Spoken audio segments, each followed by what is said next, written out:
احسن. اعوذ باللہ من الشیطان الرجیم. بسم اللہ الرحمن الرحیم. الحمد للہ رب العالمین خالق السماوات والارضین باعث الانبیاء والمرسلین ثم الصلاة والسلام على رسوله الكریم وعلى اہل بیتہ الطیبین الطاہرین المعصومین المظلومین المنتجبین سیما بقیۃ اللہ فی الارضین ولعنة الدائمة على أعدائهم أجمعين من أول ظلمهم إلى قيام يوم الدين. أما بعد فقد قال الحكيم في كتابه العظيم وهو أصدق الصادقين وقوله الحق. بسم الله الرحمن الرحيم. هل يستوي الذين يعلمون والذين لا يعلمون. ایک صلوات پڑھ لیجئے اور محمد وعلى محمد اللهم صل على محمد وعلى محمد.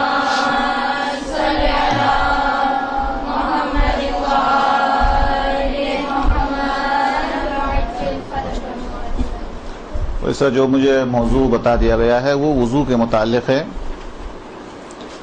لیکن بہت ساری مناسبتیں موجود ہیں اور الحمدللہ ہمارے پاس وقت بھی موجود ہے اور سامنے گاڑی بھی ہے، احساس بھی ہے، اور 20 منٹ میں لیٹ سے آیا ہوں ٹائم پتہ نہ ہونے کی وجہ سے یا راستہ بھی تھوڑا سا مسئلہ ہونے کی وجہ سے. تو سب سے پہلے آج کی ولادت کے حوالے سے یہ تو ہم سب کو معلوم ہے الحمدللہ آج ہمارے کس معصوم کی ولادت کا دن ہے؟ احسنتم، امام محمد باقر صلوات اللہ وسلام علیہ.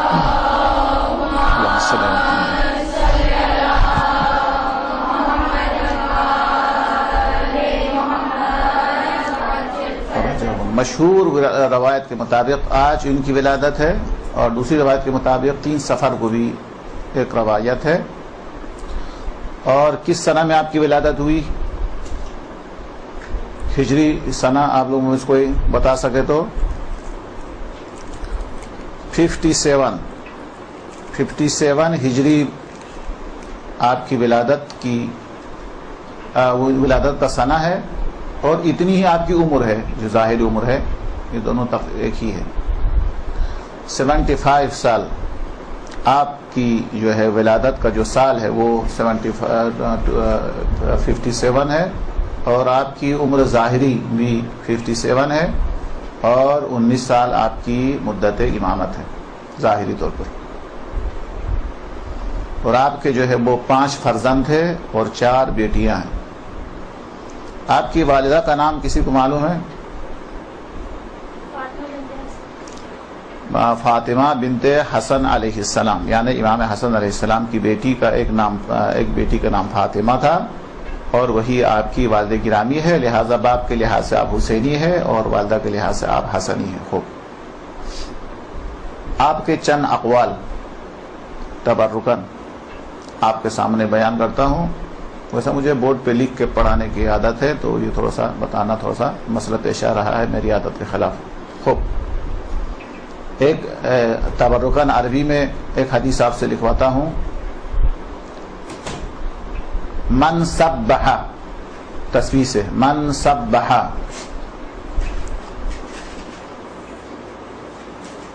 بتسبیح الزہراء علیہ السلام، یعنی کوئی شخص بتسبیح الزہراء علیہ السلام، اس کو لکھ دیجئے تبرکن. من سبح، تسبیح سے، سین باہا، سبح، من سبح بتسبیح فاطمۃ الزہراء علیہ السلام ثم استغفر، ثم سے اور میم، ثم استغفر، ثم استغفر لکھ دیں انشاءاللہ. اور اس کے بعد ہے غفر لہو، غفر لہو، غین فارا، غفر لہو چھوٹا والا ہے. اچھا، لکھنا مسئلہ ہو رہا ہے؟ لکھ دیجئے، حدیث تبرکن لکھ دیں انشاءاللہ، اس میں برکت ہے. من سبح بتسبیح الزہراء علیہ السلام ثم استغفر غفر لہو، ایک یہ ہوا. وہیا چھوٹا والا، وہیا میاتن یعنی میم الف میم حمزہ اور چھوٹا دو چشمہ والا ہا، میاتن وہی میاتن وہی مئۃ باللسانی، با ڈبل لام سین باللسانی یعنی زبان، وَأَلْفٌ الف لام ہے، وَأَلْفٌ فِي الْمِيزَانِ، وَأَلْفٌ فِي الْمِيزَانِ، دو لفظ اور اس کے بعد حدیث ختم ہے، وَأَلْفٌ فِي الْمِيزَانِ، اس کے بعد تا جو ہے دو نقطہ والا تا، اس کے بعد طوا، وَتَطْرُدُ الشَّيْطَانَ، وَتَطْرُدُ الشَّيْطَانَ، وَتَرْزِ الرَّحْمَانَ، بس یہ حدیث ہے آپ کے سامنے بیان کیا، بورڈ آ رہا ہے، چلیے جناب، تَطْرُدُ الشَّيْطَانَ وَتَرْزِ الرَّحْمَانَ، حدیث کا ترجمہ یہ ہے من سبح، اگر کوئی تسبیح پڑھے، بتسبیح الزہراء علیہ السلام، حضرت زہرا کی کوئی تسبیح پڑھے، اور آپ کو معلوم ہے کہ یہ تسبیح کس نے دی تھی؟ رسول خدا نے، اور کیا فرمایا تھا، کس وقت پڑھنے کے لیے کہا تھا؟ جی یعنی آپ نے، حضور نے اپنی عظیم بیٹی کو کیا فرمایا تھا کہ تسبیح کب پڑھے؟ سونے سے پہلے، بالکل احسن تم، آپ نے ارشاد فرمایا تھا کہ بیٹی سے سونے سے پہلے، نیند سے پہلے اس تسبیح کو پڑھنے کا آپ نے مشورہ دیا تھا۔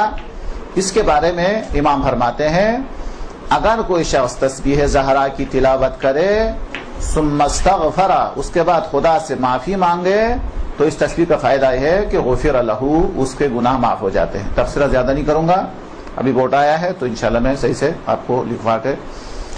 اچھا، اس کے بعد پھر کیا ہے، اس تسبیح کا ایک فائدہ یہ ہے کہ اگر استغفار کر، اس کے بعد آپ نے فرمایا وَهِيَ مِئَةٌ فِي اللِّسَانِ، تسبیح زہرا زبان کے اوپر تو صرف 100 عدد ہے، یعنی تسبیح کتنی عدد ہوتی ہے؟ 100 دفعہ ہوتی نا، ہاں زبان کے لحاظ سے وہ 100 دفعہ ہے، وہ الف فی المیزان، لیکن نامہ اعمال کے اندر 100 نہیں ہے بلکہ ہزار ہے، درست زبان کے اوپر جو ہے وہ 100 ہے، لیکن میزان اعمال کے اندر 1000 ہے، یعنی ثواب زیادہ ہے۔ وَهِيَ تَطْرُدُ الشَّيْطَانَ، یہ شیطان کو دور کرتا ہے، وَتَرْزُ الرَّحْمَانَ، خدا کو راضی کرتا ہے۔ یہ میں نے عربی کے ساتھ لکھ دیا تبرکن۔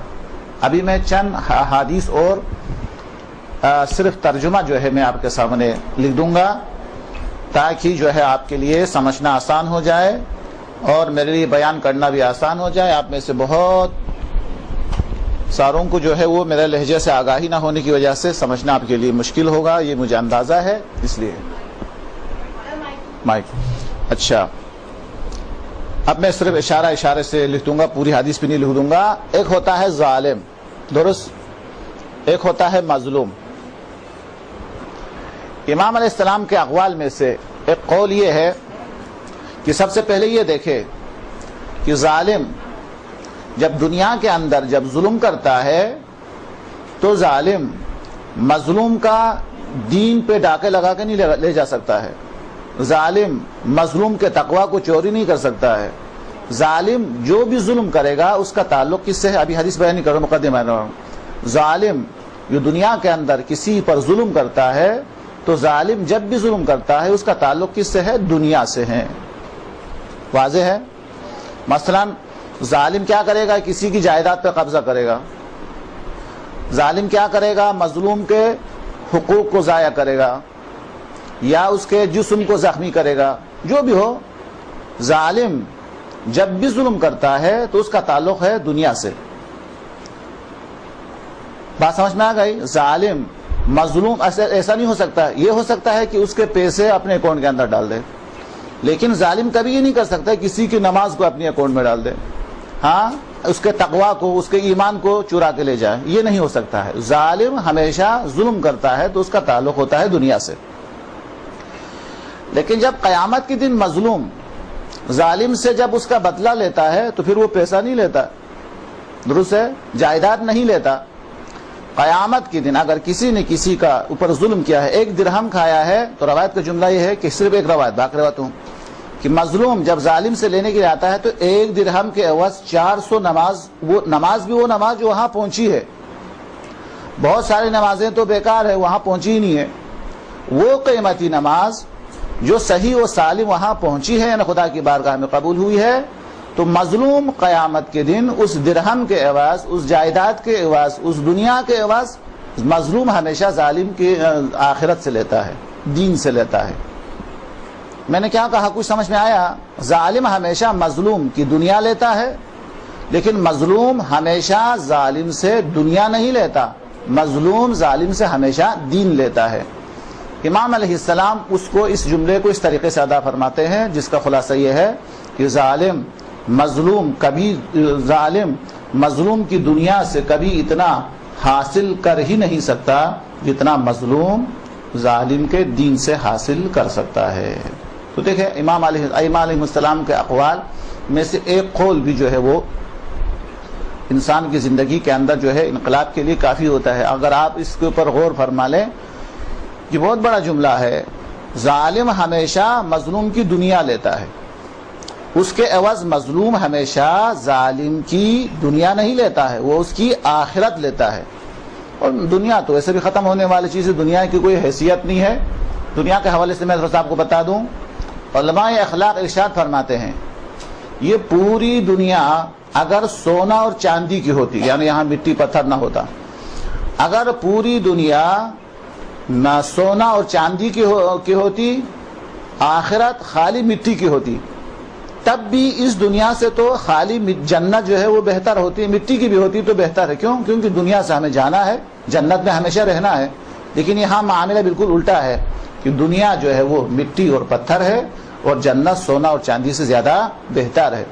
تو خلاصہ کلام کہنا یہ چاہتا ہوں کہ ظالم ہمیشہ مظلوم کی دنیا لیتا ہے، لیکن مظلوم اس کے عوض ظالم کی آخرت، اس کا دین، اس کی قبول شدہ نمازیں، یہ اس سے حاصل کر لیتا ہے۔ پھر ایک شبہ رہ جاتا ہے کہ میں ظالم ہوں اور میں نے ظلم کیا ہے اپنی اولاد پر، اولاد میری نمازیں لے گی، میں نے اگر ظلم کیا ہے اپنی شریک حیات پر، زوجہ پر، ظاہر ہے کہ وہ قیامت کے دن اس کے عوض میری نمازیں، میرا روزہ وغیرہ لے لے گی۔ ہمسایہ پر ظلم کیا ہے، دوستوں پر ظلم کیا ہے، وہ سب کے سب میری نیکیاں لے جائیں گے۔ وہ جو مظلوم جب ظالم سے لے لیں گے تو سب کے سب نیکیاں لے جائیں گے۔ اگر حق لینے والا موجود رہا اور ابھی میرے پاس جو ہے وہ نیکی باقی نہیں رہی تو کیا ہوگا پھر؟ کیا ہوگا پھر آپ بھی بتائیے؟ کیونکہ تو میں تیز پڑھوں گا، پھر آپ کو پتہ بھی نہیں چلے گا کہ میں کیا پڑھ رہا ہوں۔ آپ سمجھے تو یہ تو اپنی زبان میں شروع ہو گیا، یوں بولیں گے آپ، تو اس لیے میں آپ سے پوچھتا ہوں بیچ میں۔ تو عرض یہ کر رہا تھا کہ جب میری نیکیاں ختم ہو گئی، اب حق لینے والا قیامت میں موجود ہے تو کیا ہوگا پھر؟ جی میں ظالم ہوں اور میری نیکیاں سب کا سب ختم ہو گئی، ابھی بھی حق لینے والا موجود ہے، پھر بھی میں بچوں گا نہیں۔ گناہ اس نے کیا ہے، اس کی سزا ہمیشہ مجھے برداشت کرنی پڑے گی، اس کے گناہ اپنے سر، اس کی سزا اپنے ذمہ لینا پڑے گا۔ اس وجہ سے قیامت جو ہے وہ ہے۔ تو خلاصہ یہ ہوا ہے کہ ظالم مظلوم کی دنیا لیتا ہے، مظلوم ہمیشہ ظالم کی آخرت لیتا ہے۔ اسی وجہ سے جب گناہ کی منزل ہے تو خدا کی بارگاہ میں کبھی بھی ہم یہ نہیں کہتے کہ خدایا مجھے معاف کرے، میں نے فلان پر ظلم کیا ہے، خدایا مجھے معاف کر دے کہ میں نے اپنے بچوں پر ظلم کیا ہے، میں نے اپنے دوستوں پر ظلم کیا ہے۔ ہماری دعا کا لفظ کیا ہوتا ہے؟ ربنا ظلمنا انفسنا۔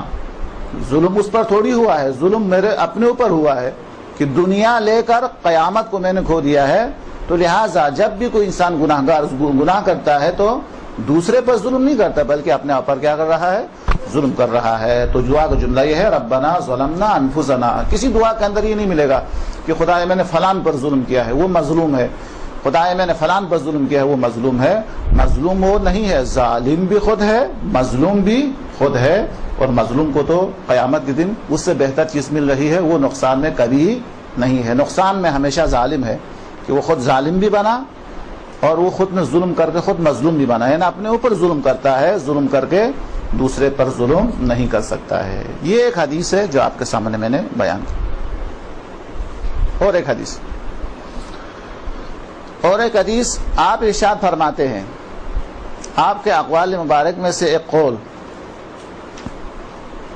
آنسو کے بارے میں، آنسو، رونا، گریہ کرنا، آنسو معلوم ہے، آنسو جیسے، اس کے بارے میں آپ نے ارشاد فرمایا آنسو سے مراد ہے نا وہ آنسو جو اللہ تبارک و تعالی سے ان کی بارگاہ میں گناہوں کے خوف کی وجہ سے، جہنم کے خوف کی وجہ سے، اپنے گناہوں کے آثار کے خوف کی وجہ سے. اب یہ خوف خود ایک موضوع ہے، خوف مطلوب ہے، خوف مذموم ہے، خوف طبعی ہے، یہ خود ایک داستان ہے. کون سا خوف ہمارے اندر ہونا چاہیے، کس قسم کا خوف نہیں ہونا چاہیے، قابل مذمت ہے. ہمارے اندر اکثر وہ خوف ہے جو نہیں ہونا چاہیے، مذمت والا خوف زیادہ موجود ہے، تعریف والا خوف بہت کم ہے. خوب چلو اس بحث پہ نہ جائیں. آنسو، آپ آنسو کے بارے میں جو خدا کی بارگاہ میں انسان گراتے ہیں اس کے بارے میں آپ نے ارشاد فرمایا جب کسی آنکھ سے آنسو گرتا ہے تو امام فرماتا ہے جب کوئی کسی کے آنکھوں سے آنسو گرتا ہے تو اللہ تبارک و تعالی اس کے سارے گناہوں کو معاف فرماتا ہے. یعنی معمولی جسے آنکھوں کا نم ہو جانا، تر ہو جانا، اس کی طرف اشارہ ہے. ایک معمولی آنسو بھی انسان کے گناہوں کی بخشش کے لیے کافی ہے. حدیث کا مفہوم بیان کرتا ہوں. اس کے بعد فرماتے ہیں اگر یہ آنسو آنکھوں سے چل کے چہرے کے اوپر آ جائے تو امام فرماتے ہیں خدا کی قسم اس چہرے کو قیامت کے دن ذلت اٹھانے کی ضرورت نہیں ہے، یعنی ذلت اٹھانے نہیں پڑے گی. یعنی گناہوں کی وجہ سے قیامت کے دن جو ذلت ہوگی اس سے یہ محفوظ ہو جائے گا. یہ دوسرا جملہ. تیسرا جملہ آپ نے ارشاد فرمایا کہ ہر چیز کی دنیا کے اندر کوئی قیمت ہے، سونے کی قیمت ہے، چاندی کی قیمت ہے، ہر چیز کی کوئی نہ کوئی قیمت ہے سوائے آنسو کے. آنسو کی دنیا کے اندر کوئی قیمت نہیں ہے. وہ خدا کے غضب کو خاموش کر سکتا ہے، جہنم کی آگ کو بھی خاموش کر سکتا ہے. آپ پہ ارشاد ہے، فرماتا ہے سوائے آنسو کے اس کی کوئی قیمت نہیں دنیا کے اندر. یہ خدا کے غضب کو ٹھنڈا کر سکتا ہے، جہنم کی آگ اور حرارت کو ٹھنڈا کر سکتا ہے. اور آخری جملہ آپ نے ارشاد فرمایا کہ اگر رونے والا کسی جمعیت کے اندر موجود ہو، کسی گروہ کے اندر موجود ہو، یعنی بہت سارے آدمی کے بیچ میں بیٹھ کر، درمیان میں بیٹھ کر کوئی آنسو بہاتا ہے تو یہ نہ ایک آنسو کافی ہے کہ اس پوری جمعیت کی بخشش کے لیے بھی کافی ہو سکتا ہے. امام فرماتے ہیں ایک آنسو وہاں رہنے والے سارے لوگوں کے گناہوں کی بھی بخشش کا سامان ہو سکتا ہے. اگر کسی گروہ کے اندر ایک آدمی خوف الہی میں، آنسو دو قسم کا، ایک خوف خدا میں، ایک ہے شوق ملاقات میں، خدا سے ملاقات کے شوق میں. اللہ تبارک و تعالیٰ کی ملاقات کے شوق میں کچھ لوگ روتے ہیں اور کچھ لوگ اللہ تبارک و تعالیٰ کے خوف سے. خوف کس وجہ سے ہے؟ اس لیے نہیں کہ وہ نعوذ باللہ ظلم کرنے والا ہے اس کی وجہ سے، بلکہ کس قسم کا خوف ہے جی؟ آپ کو پتہ نہیں، وہ خوف ہے مطلوب، گناہوں کی سزا. وہ خدا کا خوف نہیں ہوا، گناہوں کا خوف ہو گیا. خدا کا خوف کیسا ہے؟ مثلا جو ہم کہتے ہیں خدا کا خوف کرو، خدا کا خوف کرو، میں آپ سے سننا چاہتا ہوں کوئی کس کو کیوں ڈرے؟ مثلا خدا سے عذاب سے کیوں ڈرے؟ مثلا جی صحیح ہمارے ہر اعمال پر ان کی نظر ہے، اس لیے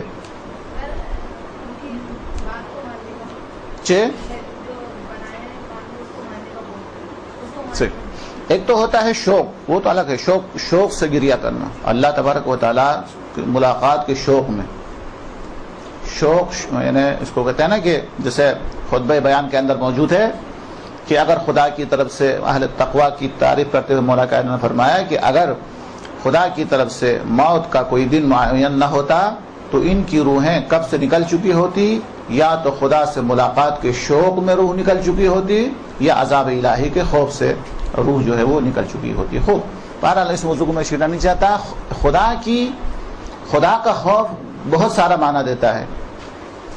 ان میں سے ایک خوف کیا ہے؟ مثلا بچے کے سامنے جو ہے ایک یعنی بہت زیادہ جو ہے وہ ایسی چیز آ جائے جو اچانک ہو تو بچہ رونے لگتا ہے. کس کی وجہ سے؟ یعنی ایک خوف پیدا ہو جاتا ہے طرف مقابل کو دیکھ کے، کوئی خطرناک منظر کو دیکھ کے. اس کو میں دوسرے میں ایک مثال دے کے سمجھاتا ہوں. یہ موضوع کہیں اور نکلتا جا رہا ہے، اگرچہ ہمارا موضوع جو ہے وضو ہے، پتہ نہیں کہاں باتیں کرتے کرتے ہم کہاں پہنچے ہیں. مثال کے طور پر یہاں کوئی بادشاہ آ کے بیٹھ جائیں، بہت بڑا بادشاہ کے بیٹھ جائیں تو ہم تو اس کا احترام کریں گے، ان کو سلام کریں گے، ان کا احترام کریں گے. کیوں؟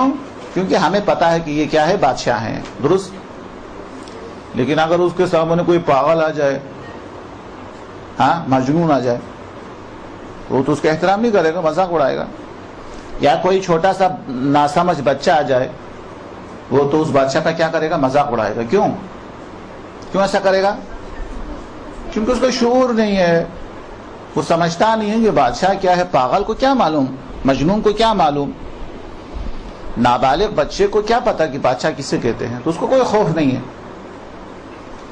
پھر کسی بادشاہ کے آنے سے خوفزدہ کون ہوتا ہے؟ جو آدمی جانتا ہے، جس کے اندر شعور ہے. جو آدمی شعور رکھتا ہے، بادشاہ کی حقیقت کو جانتا ہے، وہ اس سے ڈرے گا، اس کا احترام کرے گا، اس کا خیال رکھے گا، اس کی عزت کرے گا، اس کا احترام کرے گا. یہ تو ہو گیا ہے عام مثال ہے. اسی طریقے سے خدا کی بارگاہ کے اندر کچھ لوگ تو ہوتے ہیں اصلاً، جس کو ہم پاگل ہوتے ہیں، عربی کے اندر جنون کہتے ہیں. جنون کا مطلب یہ ہے کہ عقل پردے کے اندر ہے. جنون یعنی جن کو بھی جن کہتے ہیں چونکہ پردے میں ہے، پاگل کو بھی مجنون کہتے ہیں چونکہ اس کے عقل کے اوپر پردہ ہے. اور نابالغ بچے، ہم میں سے بہت سارے افراد کافی عمر ہونے کے باوجود ہم ذہنی اور فکری لحاظ سے نابالغ ہوتے ہیں، خدا کے بارے میں معرفت نہیں رکھتے ہیں کہ اس کی قدرت کا، ان کی حکمت کا، تو خوف پیدا نہیں ہوتا. لیکن جو اللہ تبارک و تعالیٰ کی عظمت، کبریائی اور ان کے بارے میں انسان کو اگر آگاہی ہو تو ظاہر ہے کہ وہ ڈرے گا اور خوفزدہ ہوگا. اور مثال ذہن کے اندر آتی ہے، مفاتیح کے اندر 15 مناجات ہے. ان مناجات میں سے ایک مناجات کا نام ہے مناجات ذاکرین. مناجات ذاکرین یعنی ذکر پڑھنے والوں کی مناجات. اس کا ایک جملہ ہے، آپ اس سے اندازہ کر لیجئے کہ ہم اور ائمہ میں کتنا فرق ہے. ارشاد فرماتے ہیں، خدایا اگر تیرا حکم نہ ہوتا، تیرے حکم پر عمل کرنا واجب نہ ہوتا، تو خدایا میں تو تیرے نام لینے کی کبھی جرأت بھی پیدا نہیں کرتا. یہ ہے جو خدا کو جانتا ہے، وہ یہ سمجھتا ہے کہ اگر خدا کا حکم نہ ہوتا تو میں کبھی خدا کا نام نہیں لیتا. میرے اندر وہ جرأت نہیں ہے کہ میں خدا کا نام لے سکوں. فرماتا ہے کہ خدایا تیرے احسانات میں سے ایک احسان یہ ہے کہ تو نے اپنا نام لینے کی اجازت مجھے عطا کی. درست ہے. ہم سمجھتے ہیں کہ ہم نے خدا کا نام لے کے خدا کے اوپر بہت بڑا احسان کیا ہے. امام فرماتے ہیں کہ خدا نے اپنا نام لینے کی اجازت دے کے ہم پر احسان کیا. تو کتنا فرق ہو گیا ہم میں اور ائمہ معصومین علیہ السلام میں. تو باتیں کہاں سے کہاں نکل گئی. تو ایک تو یہ ظالم المظلوم کا قصہ آپ کے سامنے بتا دیا، دوسرا ایک معصوم کے بارے میں تھوڑا سا بتا دیا، تیسرا عملی میدان میں آیت الکرسی کو سجدے میں پڑھنے کی امام نے تاکید فرمائی. سجدے کے اندر تاکید کی ہے کہ آیت الکرسی پڑھے. اس کے بہت زیادہ فوائد بیان کیے ہیں. ہمارا ٹائم بہت مختصر ہوتا ہے، 2 گھنٹے بھی کم ہو رہا ہے. اس کو بھی ہم رکھ دیتے ہیں جو ہم کر سکتے کبھی بھی. آیت الکرسی کو ویسے بھی ہم پڑھتے ہیں نہ سجدے کیا نام ہے تعقیبات میں، بہتر ہے سجدے میں پڑھے جو امام کو پسند ہے اور فوائد بیان کیے. ایک یہ،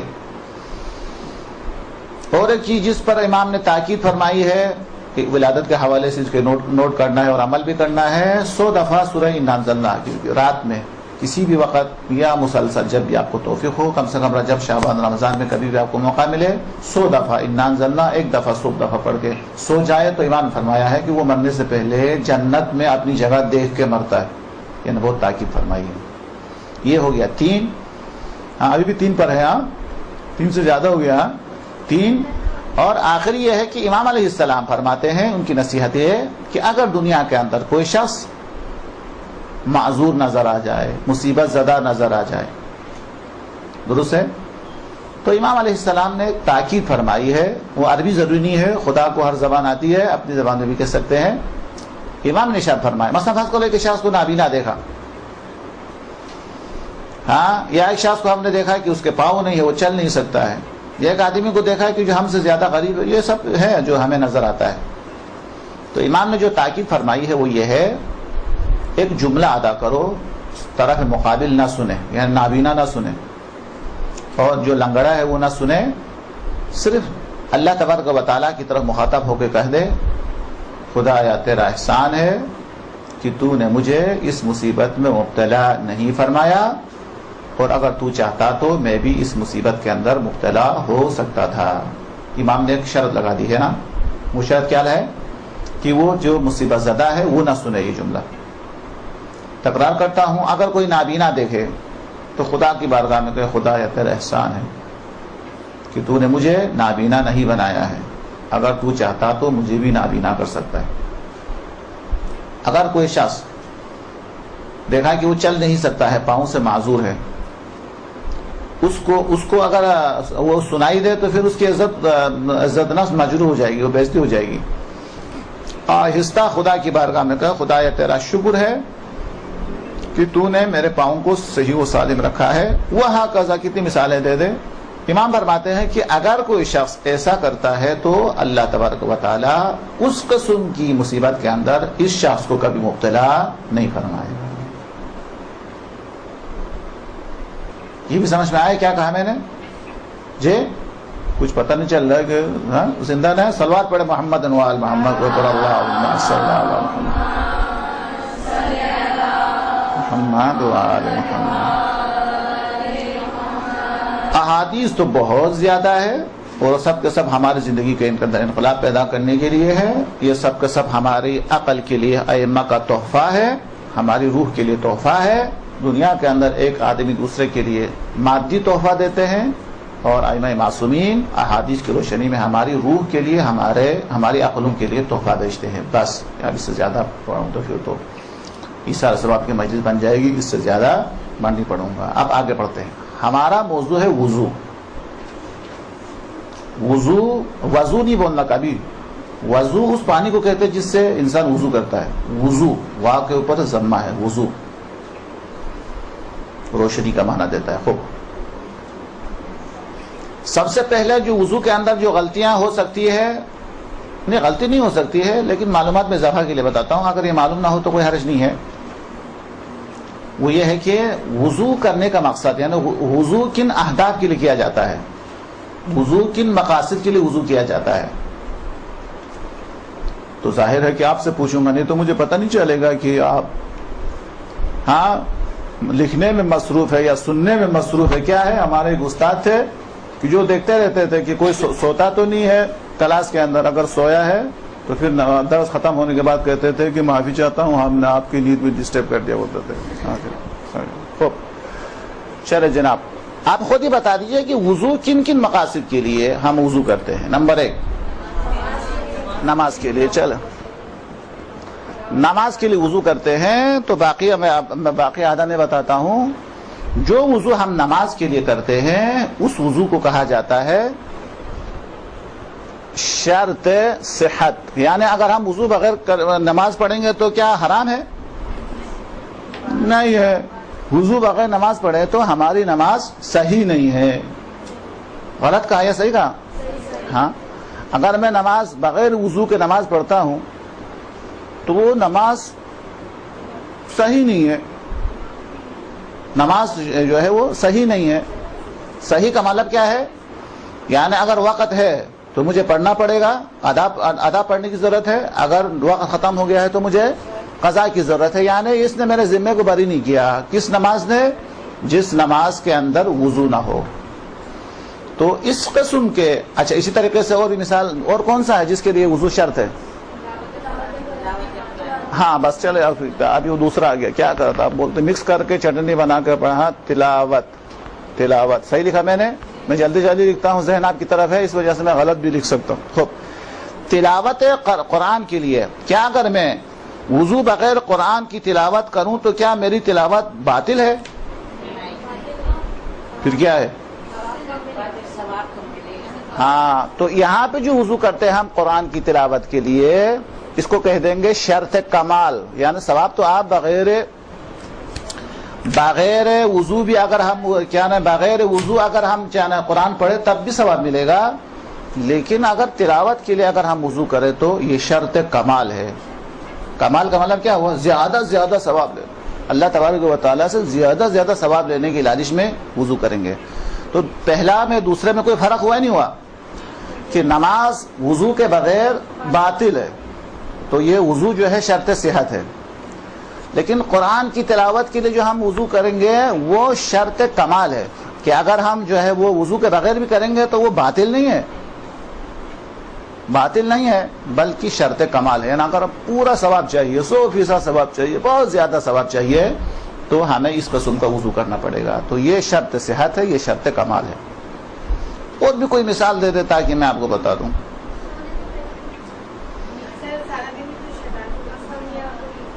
کیا ہو گیا شیطان نے؟ ہاں اچھا چل اس کو بعد میں رکھنے دیجیے. اچھا ہاں ناظر, وہ تو ناظر پورا کرنے کے لیے ہو گیا. ٹھیک ہے جب وہ بھی کہہ سکتے ہیں کہ جو وہ رہنے دے آپ اس کو. اچھا یہ جو آپ نے جو مثال دی ہے نا کہ سونے سے پہلے جو ہم کیا نام ہے وضو کرتے ہیں, تو کیا وضو بغیر سویا تو ہماری نیند جو ہے باطل ہو جائے گی؟ ہاں پھر وہی شرط کمال ہے, وہی شرط کمال ہے. درست ہے. یعنی اگر ہم بغیر وضو کے سوئیں گے تو ٹھیک ثواب زیادہ نہیں ہے, اور اگر ہم وضو کر کے سوئیں گے تو ہمیں کیا ملے گا؟ ثواب زیادہ ملے گا. اس کو میں نے شرط کمال میں ڈال دیا, یہ پتہ نہیں غلط کیا یا صحیح کیا. ہاں وہ بھی صحیح ہے. اور کوئی مثال دے دے.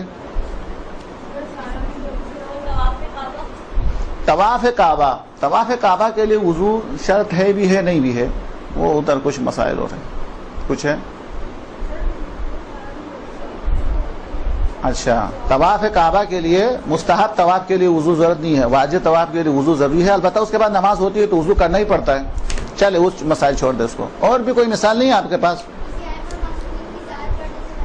کیا ہونے سے؟ زیارت پڑھنے سے پہلے, یہ بھی شرط کمال ہے. بغیر وضو کے اگر آپ زیارت پڑھے تو آپ کو ثواب ملے گا, لیکن اگر وضو کے ساتھ پڑھے تو آپ کو ثواب زیادہ ملے گا. یہ سب اس میں شامل ہے. اور کوئی مثال ہے؟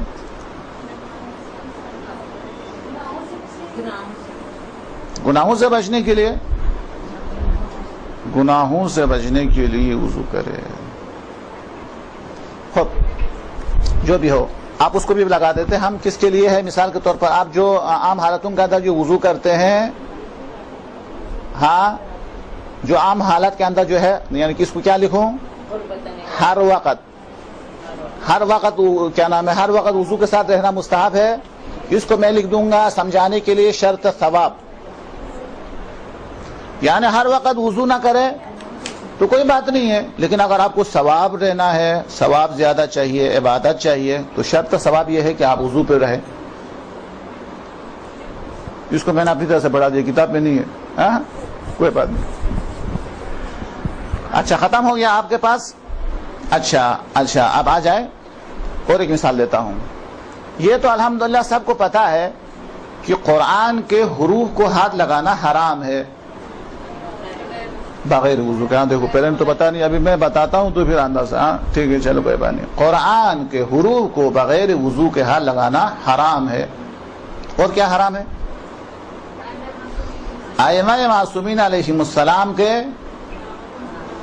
اسم اصلی کا, اب امام رضا لکھ دیا ہے تو رضا تو نام نہیں ہے, تو کوئی بات نہیں. امام کاظم لکھا ہوا ہے تو کوئی بات نہیں. امیر المومنین لکھا ہوا ہے, اس پہ تو ہاتھ لگا سکتے, حرج نہیں ہے.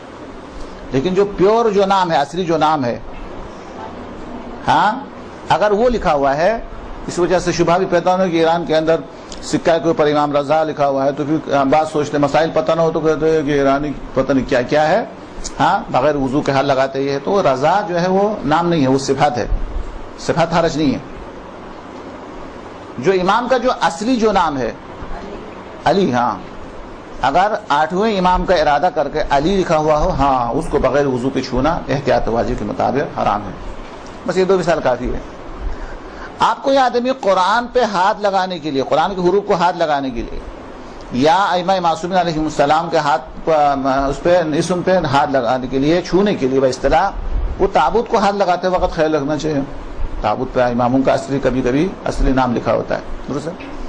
حضرت زہرا علیہ السلام اسی طریقے سے ہے, ان کا اسم شریف پر نام رکھنا. تو خلاصہ کلام, اگر کوئی شخص اس لیے وضو کرتا ہے تاکہ میرے لیے جو ہے وہ کیا ہو جائے, قرآن کو چھونا جائز ہو جائے. حرام تھا یا کیا نام ہے, جائز ہو جائے, اور ائمہ علیہ السلام کے نام کو ہاتھ لگانا میرے لیے جائز ہو جائے. تو اس وقت جو ہم وضو کریں گے تو اس قسم کے وضو کو کیا نام پسند کریں گے آپ لوگ؟ ہاں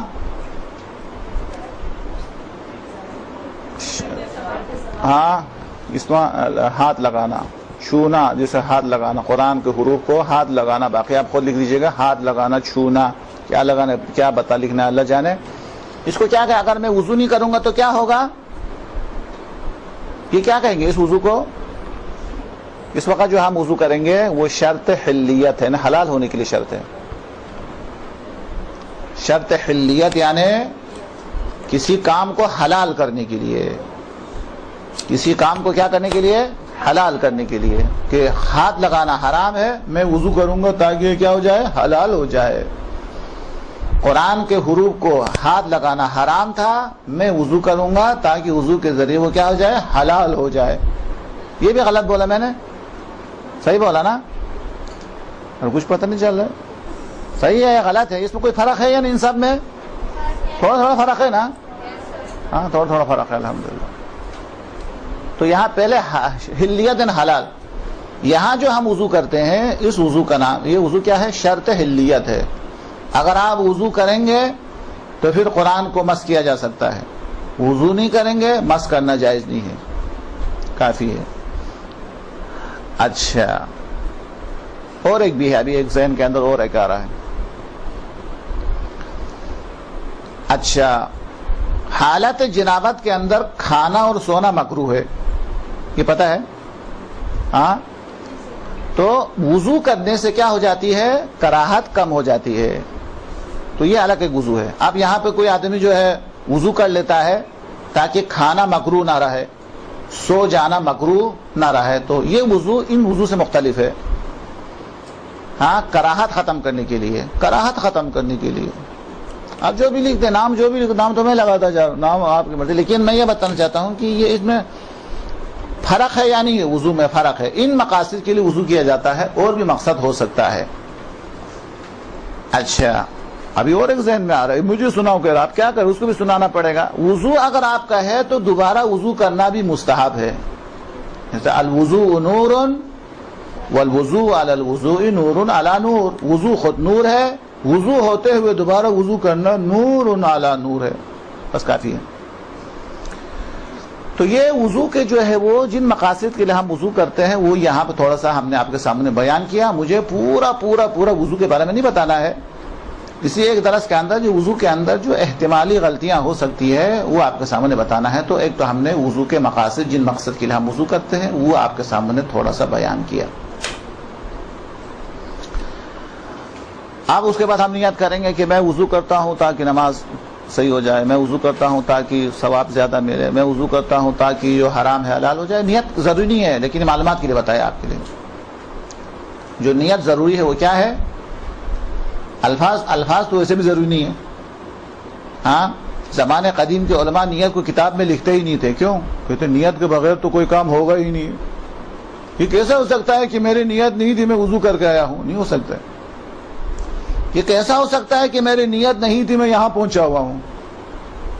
نیت عمل سے پہلے خود بخود ہوتی ہے، تو اس لیے لکھتے نہیں تھے، یعنی اتنا زیادہ وہ نہیں ہے۔ نیت سے مراد یہ ہے کہ ہم کیا کرنے جا رہے ہیں ہمارا ذہن کیا ہو، حاضر ہو۔ نیت کا پہلو یہ ہے کہ جس وقت ہم کام کر رہے، کبھی ایسا ہوتا ہے نا کہ ہمارا ذہن ادھر ادھر چلا جاتا ہے، پتہ ہی نہیں ہم کیا کر رہے۔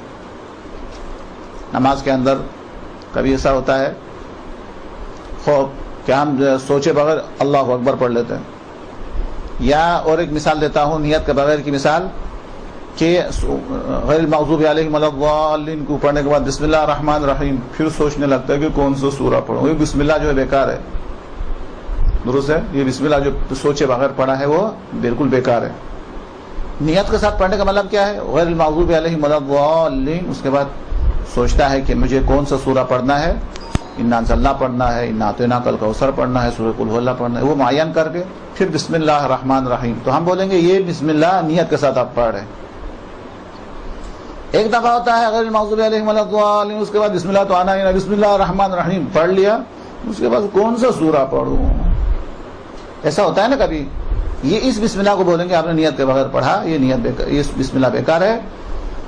سورہ معین ہونے کے بعد اس سورے کی نیت سے بسم اللہ الگ سے پڑھنا پڑے گا۔ تو نیت ہونے کا مطلب یہ ہے کہ ہم کیا کر رہے ہیں، ہم کس کام کے اندر مصروف ہے، ہمارا ذہن وہاں پہ حاضر ہو۔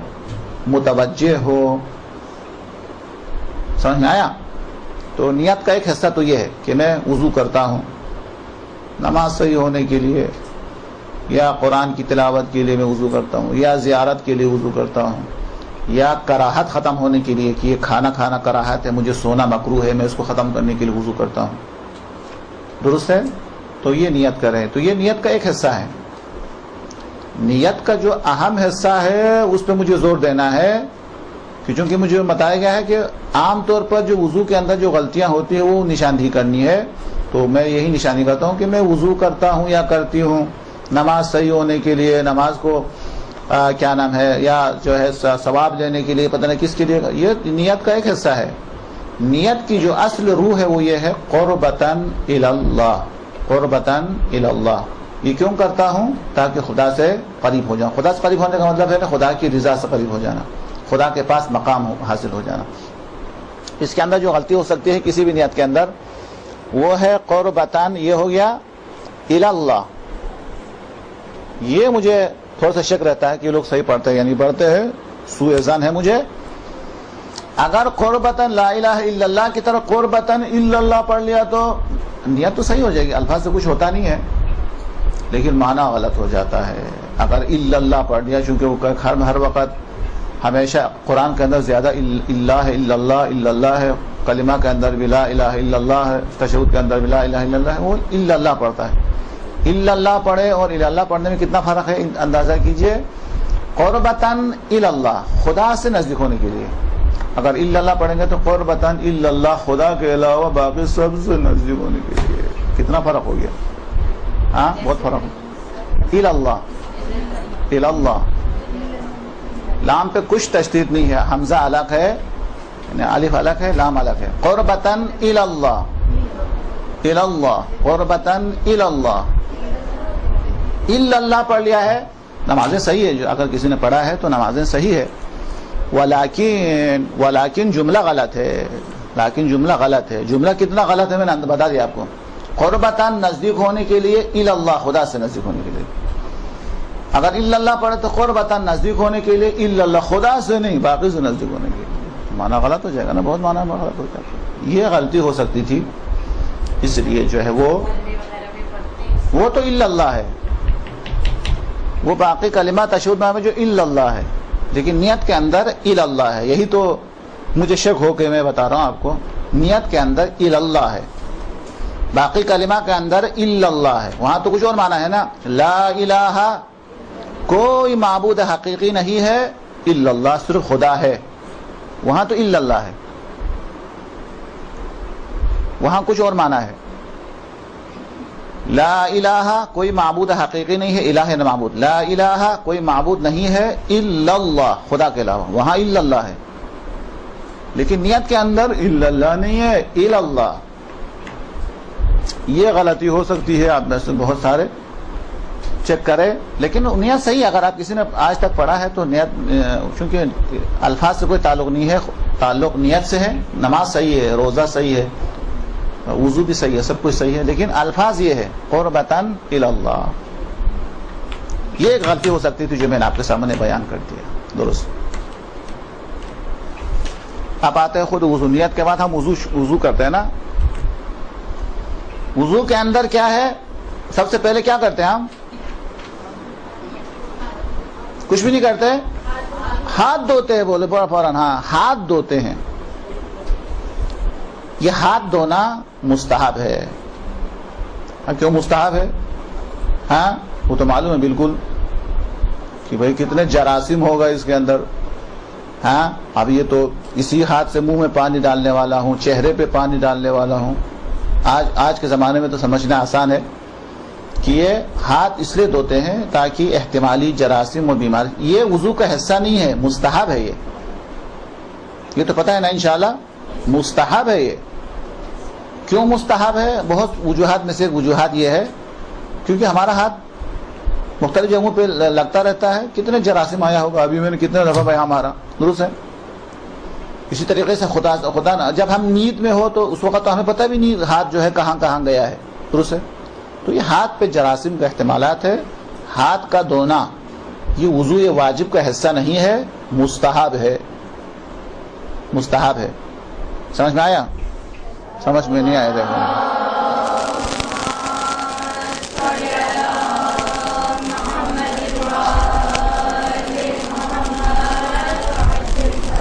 تو ہاتھوں کا دھونا مستحب ہے. کلیئر؟ نہ دھوئے تو وضو میں کوئی اشکال نہیں ہوتا ہے، لیکن مستحب ہے. اس کے بعد کیا کرتے ہیں؟ کلی منہ کے اندر 3 دفعہ پانی ڈالنا اور انگلی کے ذریعے جو ہے دانتوں کو یہ مسواک کے بہت سارے ثواب ہے حدیث کے اندر، اس کا ثواب مل جاتا ہے. اچھا، اس کے بعد ہم کیا کرتے ہیں؟ ناک کے اندر پانی ڈالتے ہیں. یہ سب کے سب یہ موجود، چونکہ ہمیں ذکر پڑھنا ہے، چونکہ جراثیم وغیرہ ان سے بات کرنے کے لیے اس کے فوائد تو الگ ہے. وضو کے فلسفے ہم بیان نہیں کر رہے ہیں. جو بیان کرنا چاہتا ہوں جس کے اندر احتمال ہے غلطی ہو جائے، چونکہ مجھے صرف احتمالی غلطی کو بیان کرنا ہے. آپ نے ہاتھ دھوتے وقت وضو کی نیت کی، کوئی بات نہیں. منہ کے اندر پانی ڈالتے وقت آپ کا ذہن موجود تھا، بہت اچھی بات ہے. ناک میں پانی ڈالتے وقت موجود تھا. چہرہ دھوتے وقت آپ کا ذہن سفر پہ گیا ہوا تھا، ذہن حاضر نہیں تھا. آپ کا وضو باطل. آپ کا وضو باطل. کس طرح باطل؟ بالکل اسی طریقے سے باطل جس طریقے سے اذان اور اقامہ پڑھتے وقت نماز کی نیت ہے اور تکبیر پڑھتے وقت ذہن کہیں اور ہے، تو نماز باطل ہو جائے گی نا. وضو کا نیت کہاں ہونی چاہیے؟ اذان اور اقامہ کس کے لیے ہے؟ نماز کے لیے ہے. تو اذان اور اقامہ نماز کے لیے ہے، اور نماز کی نیت کہاں ہوتی ہے؟ اذان اور اقامہ سے فارغ ہونے کے بعد نیت آنی چاہیے تکبیر کے پاس، تکبیر کے نزدیک، کہ ذہن کے اندر میں کون سی نماز، کس قسم کی نماز پڑھ رہا ہوں، یہ نیت کر کے اللہ اکبر کہنا. یہ ہے نیت. نیت کو ادھر ہونا چاہیے. سمجھ میں آیا نہیں آیا؟ ہاں سمجھ میں آیا. تو وضو جو ہمارا، جو قرآن کے اندر جس وضو کا اشارہ ہوا ہے وہ ہے بسم اللہ الرحمن الرحیم اذا قمتم الى الصلاۃ فاغسلوا وجوہکم. چہرہ دھو لو. وضو اصل جو واجب وضو ہے وہ یہاں سے شروع ہو رہا ہے. یہ ہاتھوں کا دھونا، کلی کرنا، ناک میں پانی ڈالنا، یہ اس طرح جیسے جانماز بچھانا، سجدہ لگانا، قبلہ رخ ہو جانا، اذان دینا، اقامہ دینا، اس جیسا ہے. جو قرآنی وضو ہے، جو قرآن کے اندر جو واجب وضو ہے، وہ 3 اعضاء کا دھونا واجب ہے، 3 اعضاء کا مسح واجب ہے. تو ان میں سے یہ ہے کہ فاغسلوا وجوہکم. کس کو دھونا؟ چہرے کو دھونا. تو کہنا ہی چاہتا ہوں جو غلطی ہو سکتی ہے وہ جس کے بارے میں مجھے خطرہ ہے وہ یہ ہے، ایسا نہ ہو کہ ہاتھ دھوتے وقت آپ کی نیت ہو، کلی کرتے وقت وضو کی نیت ہو، منہ میں پانی ڈالتے وقت ہو، سب کچھ ہو. چہرہ دھوتے وقت اگر ذہن متوجہ نہیں ہے، ہاں اسی طریقے سے اگر چہرے کو دھو لیا ہے تو وہ وضو شمار نہیں ہوگا، وہ وضو باطل شمار ہوگا. یہ اور ایک غلطی کا احتمال تھا جو میں نے نشان دی. یہ بھی کلیئر ہو گیا. اس کے بعد جب چہرہ اگر ہم دھوتے ہیں تو معلوم ہے کہ جہاں سے بال اگتا ہے وہاں سے لے کر تھوڑی تک، درست، اور یہ بیچ والی انگلی ہے، بڑی انگلی کے بیچ میں جتنا حصہ آتا ہے اتنا، یہ تو واجب ہے، لیکن اسباب مقدمہ اس سے تھوڑا زیادہ دھونا واجب ہے. یہ آپ کو پتہ ہے پہلے سے، یہ میرے ذمہ نہیں ہے. جو چیز مجھے بتانے کی ضرورت ہے وہ یہ ہے کہ جب ہم چہرہ دھوتے ہیں تو ایک تو یہ ہے کہ وہ بعض لوگ جو ہے جس طریقے سے جو ہے وہ بلی جو ہے وہ اس طرح منہ کو ٹیڑھا کر رہی تھا، ایسے یہ نہیں کرنا چاہیے. بالکل چہرہ بالکل سیدھا ہونا چاہیے. ہاں سیدھے ہاتھ میں پانی اٹھانا چاہیے، پانی اوپر ڈال کے اس طریقے سے وضو کو اوپر سے نیچے کی طرف کرنا چاہیے، نہ کہ اس طرح سے سر کو یوں جھکا دیا اور پانی یوں ڈالتے پتہ نہیں کیا کیا کرتا ہے بلی کی طرح کر، وہ نہیں کرنا چاہیے. کیا کہا سمجھ میں آیا؟ سیدھا ہونا چاہیے چہرہ، بالکل اوپر سے نیچے کی طرف دھونا چاہیے، سیدھے ہاتھ سے دھونا چاہیے. یہ ایک یعنی منہ ٹیڑھا نہ کرے. دوسرا ہاتھ اوپر سے نیچے لائے، یوں سے بلی کے بلی بول دیا تو سب کچھ سمجھ میں آ جانا چاہیے. اس سے ہاتھ اوپر سے نیچے کی طرف آنا چاہیے، نہ کہ یوں کر کے جو ہے یعنی چہرے کی طرف، چہرہ اوپر سے نیچے سے اوپر کی طرف، ایسا نہیں ہونا چاہیے. کیا کہا سمجھ میں آیا؟ اور اس کے بعد جو ہے آنکھوں کے درمیان یہاں پہ پانی کم پہنچتا ہے، ناک کے دونوں حصوں میں یہاں پانی کم پہنچتا ہے، اور یہاں پہ جو ہے وہ کیا نام ہے تھوڑی سی اوپر جو یہاں پہ موجود ہے جہاں خالی جگہ ہوتی ہے ادھر عام طور پر پانی نہیں پہنچتا ہے. وضو کے اندر وہاں پانی پہنچانا ضروری ہے. آپ کو معلوم ہے کہ اعضاء وضو میں سے کسی ایک جگہ ایک بال کے برابر پانی نہ پہنچے تو وضو باطل ہو جاتا ہے. وضو کیا ہو جاتا ہے؟ باطل ہو جاتا ہے. اس لیے ہاتھ کو گما کے ہر طرف پانی پہنچانا ضروری ہے، خاص طور پر آنکھوں کے اطراف میں، ناک کے دونوں حصے میں، ہاں ہونٹ کے نیچے والے حصے کے اندر، ہونٹ کے اوپر والے حصے کے اندر، جہاں جہاں پانی پہنچنے کا احتمال کم ہے وہاں کوشش کر کے پانی پہنچانا چاہیے. یقین حاصل ہو جائے کہ وہاں پانی پہنچا ہے. یہ چہرے کے بارے میں ہوا پہلا.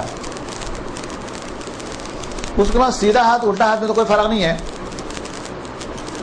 دونوں صورتوں کے اندر جو ہے کوہنی سے یعنی کوہنی سمیت بالکل آخر تک دھونا چاہیے. جو پہلے دھویا تھا میں نے پہلے بتا دیا تو وضو کا ایسا ہے نہیں ہے، وہ تو مستحب عمل تھا.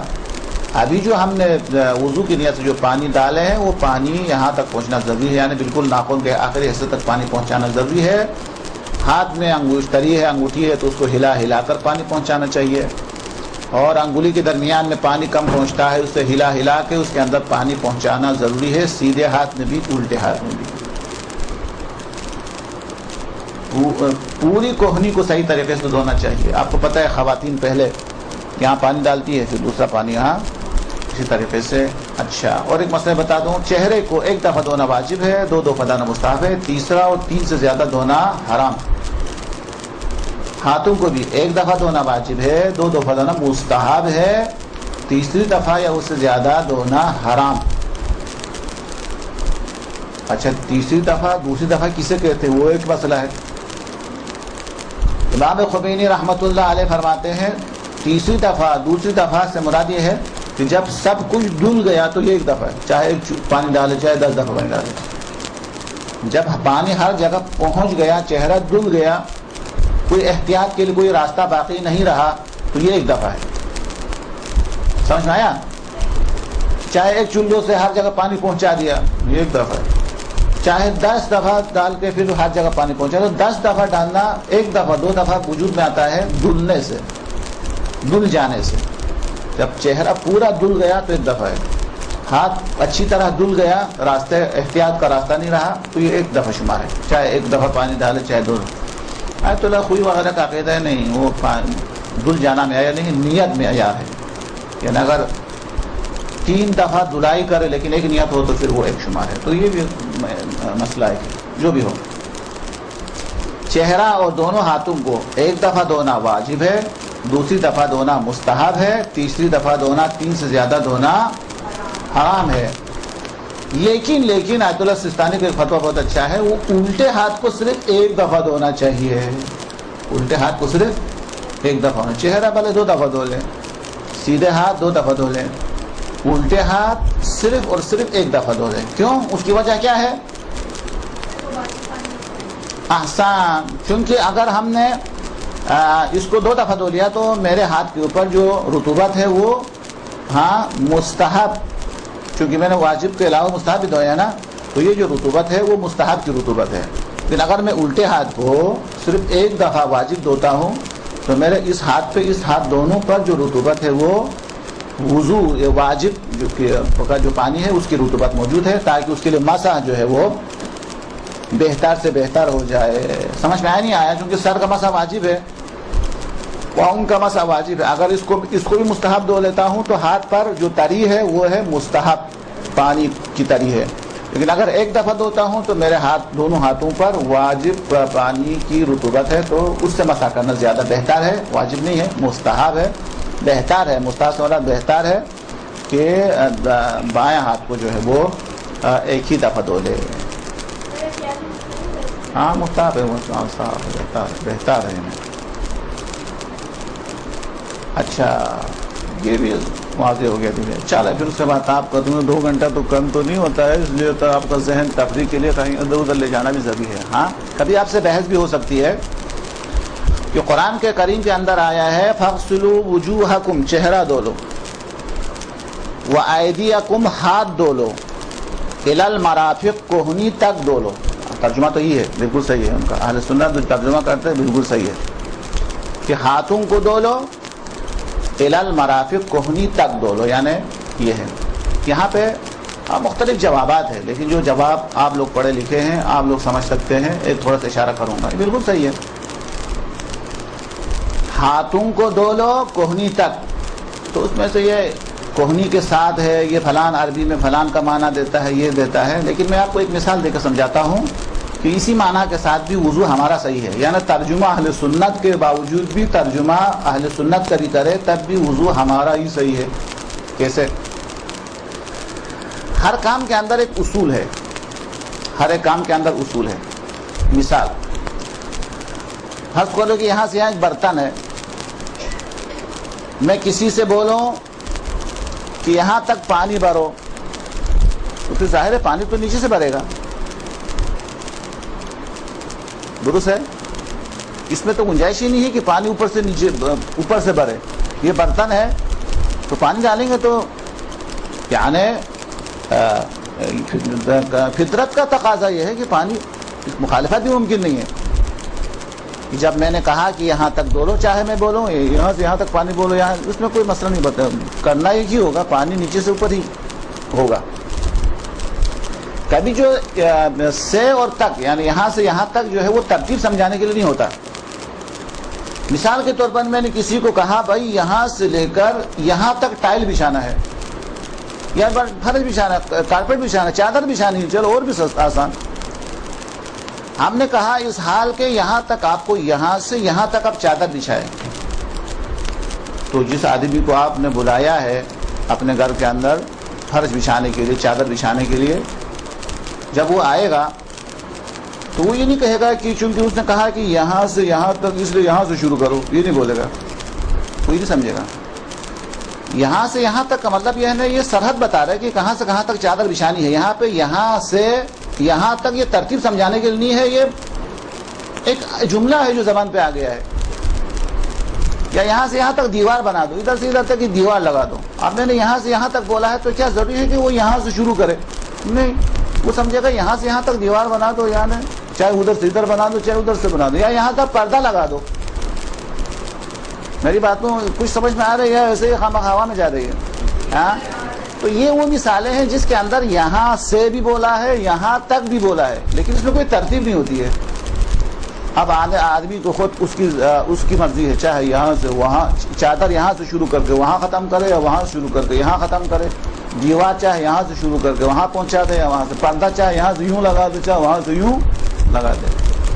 تو کچھ مقامات کے اوپر یہاں سے یہاں تک بولتے تو ہے، لیکن وہ ترتیب سمجھانے کے لیے نہیں ہے، مطلب سمجھانے کے لیے. یہاں سے یہاں پردہ ہونا چاہیے، یہاں سے یہاں تک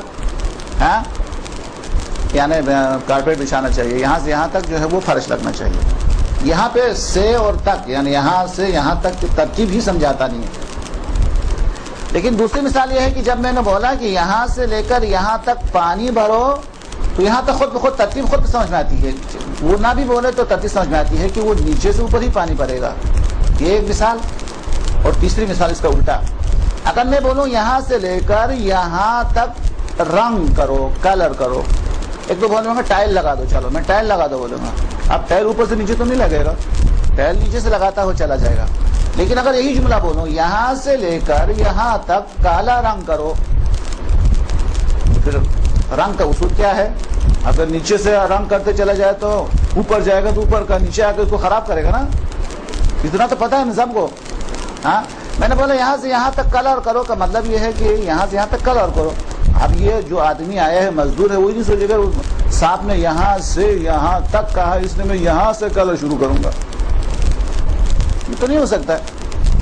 تو یہاں سے یہاں تک پانی بھر، یہاں سے یہاں تک ٹائل لگا دو، یہاں سے یہاں تک کلر کرو. جملہ ایک جیسا ہے، لیکن مقام عمل کے اندر اگر ٹائل لگا رہا ہے وہ نیچے سے اوپر کی طرف لگا دے گا، اگر رنگ کر رہا ہے تو اوپر سے نیچے کی طرف لائے گا. یہ یعنی مطلب کو سمجھانے کے لیے ہے. باقی عمل انسان کے اوپر ہے، وہ فاعل کے اوپر ہے، وہ جس طریقے سے کرتا ہے طبیعت کے اندر موجود ہے. اسی طریقے سے ہر چیز کے اندر دھونے کی فطرت اوپر سے نیچے ہے. دھوتا ہمیشہ اوپر سے نیچے، پہلے سر و گردن، پھر دائیں پھر بائیں، اس طریقے سے چہرہ اوپر سے نیچے دھویا. ہاں، تو دھونے کا اصول جو ہے وہ ہمیشہ اوپر سے نیچے کی طرح ہے. تو لہٰذا قرآن نے جو کہا کہ تمہیں فاغسلوا وجوہکم چہرہ دھو لو وایدیکم اور ہاتھ دھو لو الی المرافق کوہنی تک کا مطلب یہ نہیں کہ الٹا دھو لو. یہ معنی نہیں ہے نا, یہ سرحد بیان کرنے کے لیے, حدود بیان کرنے کے لیے ہے, ترتیب بیان کرنے کے لیے نہیں ہے. ترتیب انسان اپنی فطرت کے مطابق ترتیب پر عمل کرتا ہے. کچھ بھی سمجھ میں نہیں آیا؟ کچھ نہ کچھ سمجھ میں آیا؟ ہاں سمجھ میں آ گیا. دیکھو سمجھ میں یقین کرنا پڑے گا, سمجھ میں آ گیا الحمدللہ. تو یہ ہے ہاں, یعنی یہاں سے یہاں تک دو لوگ کا مطلب یہ ہے کہ سرحد بتانے کے لیے ہے, وَإِلَّا سرحد بیان کرنے کے لیے, صرف حدود کو بیان کرنے کے لیے سے اور تک ہے, ترتیب سمجھانے کے لیے نہیں ہے. ترتیب سمجھانے کے لیے نہیں ہے. خوب یہ بھی ہو گیا. تو آپ کی تفریق, ذہنی تفریق کے لیے میں نے یہ بتا دیا. تو 3 اعضاء کا دھونا ہے. فاغسلوا وجوہکم چہرہ دھونا ہے, وایدیکم دونوں ہاتھ دھونا ہے. یہ 3 اعضاء کا دھونا واجب ہے. اور فاغسلوا وجوہکم وامسحوا برؤوسکم سر کا مسح کرو, وارجلکم اور پاؤں دونوں کا مسح کرو. یہ 3 اعضاء کا مسح واجب ہے. اچھا اب آئیے جناب, جو سر کے مسح اور پاؤں کے مسح کے اندر کیا کیا غلطیاں ہو سکتی ہے, ایک تو آپ بتا دیں جو غلطیاں ہو سکتی ہے. جی بالکل نہیں ہو سکتی غلطی.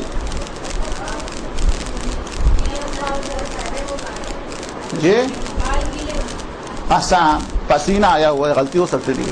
پسینہ آیا ہوا ہے, ہاں مسح نہیں ہوگا. گیلا ہے تو مسح نہیں ہوگا. ہاں پہلے یہ بتا دو, پہلے پاؤں جو پسینہ آتا ہے یا نہا کے آیا ہے یا پسینہ ہے کچھ بھی نہیں ہوا ہے تو اتنا گیلا ہے سر, تو یقیناً گیلا سر کے اوپر مسح جائز نہیں ہے. ہاں مسح کے لیے جگہ خشک ہونا چاہیے. پاؤں بھی اسی طریقے سے, اگر ابھی دھویا ہے تو پاؤں بھی خشک ہونا چاہیے. اتنا خشک ہونا چاہیے جب ہم اپنے ہاتھ سے مسح کریں تو ہمارے ہاتھ کے آثار جو ہے وہاں کیا ہے نظر آ جائے, کہ ہم نے کیا کیا ہمیں پتہ چل جائے. یہ بھی سمجھ میں آیا؟ اور کیا غلطی ہو سکتی ہے مسح کے اندر؟ حرکت, معمولی حرکت تو انسان ہے, جاندار ہے, کچھ حرکت تو آ جائے گی, لیکن ایسا نہ ہو کہ ہاتھ کو یوں آرام سے رکھا اور سر بیچارے کو ایسا نہیں کر دیا. یہ کیا ہو جائے گا, مسح کو باطل کرے گا. یعنی معمول سے زیادہ حرکت نہیں ہونی چاہیے. معمولی حرکت کا اشکال نہیں ہے, جیسے ایسا کر لیا تو پھر ظاہر ہے کہ وہ مسح باطل ہو جائے گا. سر کو اپنی جگہ پہ رکھنا چاہیے, ہاتھ کو جو ہے وہ حرکت دینا چاہیے. یہ 2 چیزیں ہیں, خشک ہونا چاہیے اور دوسرا یہ ہے کہ پاؤں اور ہاتھ کو, پاؤں اور سر کو ضرورت سے زیادہ, معمول سے زیادہ حرکت نہیں دینا چاہیے. اور کیا غلطی ہو سکتی ہے مسح کے اندر؟ کیا چکنائی حرج نہیں ہے, لیکن اتنی چکنائی ہو کہ وہ پانی سے مانع ہو تو پھر اشکال ہے. معمولی چکنائی سے حرج نہیں, جو بھی ہو. پہلے تو یہ بتا دیں کہ تیل جو ہے معمولی ہے, جو پتہ نہیں چلتا ہے, حرج نہیں ہے, لیکن بہت زیادہ ہے, پانی رکنا نہیں دیتا ہے تو منع ہے.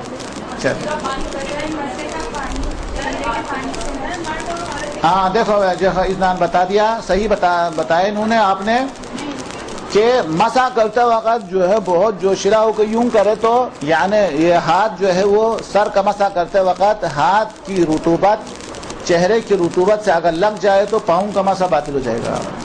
لگنا نہیں چاہیے. ہاتھ جو ہے وہ یوں کر کے اوپر, تھوڑا سا اوپر سے ختم کرنا چاہیے. اگر چہرے کی رطوبت سے ملا دیا اس صورت میں وضو جو ہے وہ اشکال پیدا ہو جاتا ہے. یہ تیسری چیز بھی ہے. جی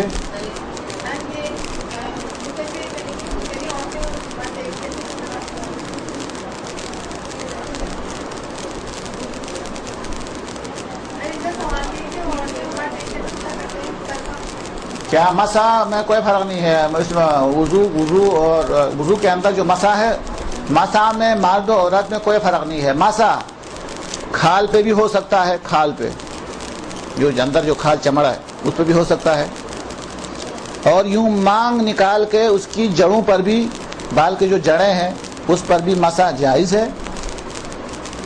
اور اگر بال چھوٹے ہیں یعنی اس سے تھوڑا چھوٹے ہیں تو بال کے اوپر بھی مسح ہو سکتا ہے. یعنی وہ بال جو اگلے سر کے اگلے حصے کا جو بال ہے اگر کم ہے تو اس پر بھی مسح ہو سکتا ہے. تو 3 جگہ مسح ہو سکتی ہے. ابھی بتا رہا ہوں کہ سب سے پہلے چمڑے پر مسح ہو سکتا ہے, دوسرا یہ ہے کہ جڑوں پر مسح ہو سکتا ہے, تیسرا یہ ہے کہ اگر اگلے سر کے اگلے حصے کا بال ہے تو مسح ہو سکتا ہے.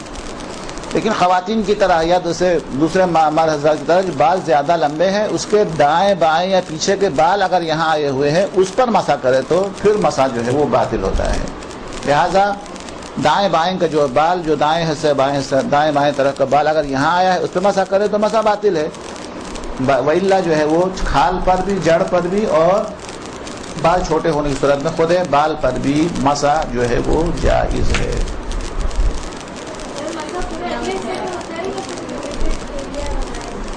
سر کو 4 حصے میں وہ حصہ پہ تقسیم کرو, ایک پیچھے والا حصہ, ایک دائیں حصہ, ایک بائیں حصہ, اگلا حصہ جو چہرے کا اگلا حصہ. پورے پر بھی ضروری نہیں ہے, معمولی تھوڑا سا یعنی ہاتھ کو تھوڑا سا ہلانا, یہ دیکھیں بس مسح ہو گیا ختم. پورا یہاں تک کھینچنا ضروری, 1 انگلی سے کافی ہے, 3 انگلی تک مستحب ہے. البتہ ہاں ابھی یاد آ گیا کہ بعض جو لوگ یوں کرتے وہ صحیح نہیں, یوں جیسے ایسے خالی کرو ایسے, یہ غلط ہے. ہاں وہ پاؤں کا مسح اشکال ہو جاتا ہے, یعنی جب تک آپ کے ہاتھ میں رطوبت ہے اسی رطوبت سے مسح ہونا چاہیے, اور جب ہاتھ خشک ہو تو چہرے سے رطوبت لینی چاہیے, وہ اگلے مرحلے میں ہے. اور ابھی پہلے مرحلے کے اندر چہرے کی رطوبت سے مل جائے تو مسح پاؤں کا باطل ہو جائے. اور کیا غلطی ہو سکتی ہے, ایک تو میں نے بتا دیا کہ جو غلطی ہو سکتی ہے کہ اس طرح جو میں ابھی بتا رہا ہوں یوں ایسا کرے تو وضو باطل ہے, مسح صحیح نہیں ہے. اگر ایسا کرنا تو یعنی ہاتھ کے اندر کے حصے سے مسح ہونا چاہیے, یہ والا حصے سے یوں لٹا کے کرنا چاہیے, باطن حصے سے مسح ہونا چاہیے. یوں کرے یا یوں کرے کوئی حرج نہیں ہے, لیکن ایسے یوں کرے ناخن سے وہ صحیح نہیں ہے. یہ غلطی بھی ہو سکتی تھی جو میں نے بتا دی. اور کیا ہاں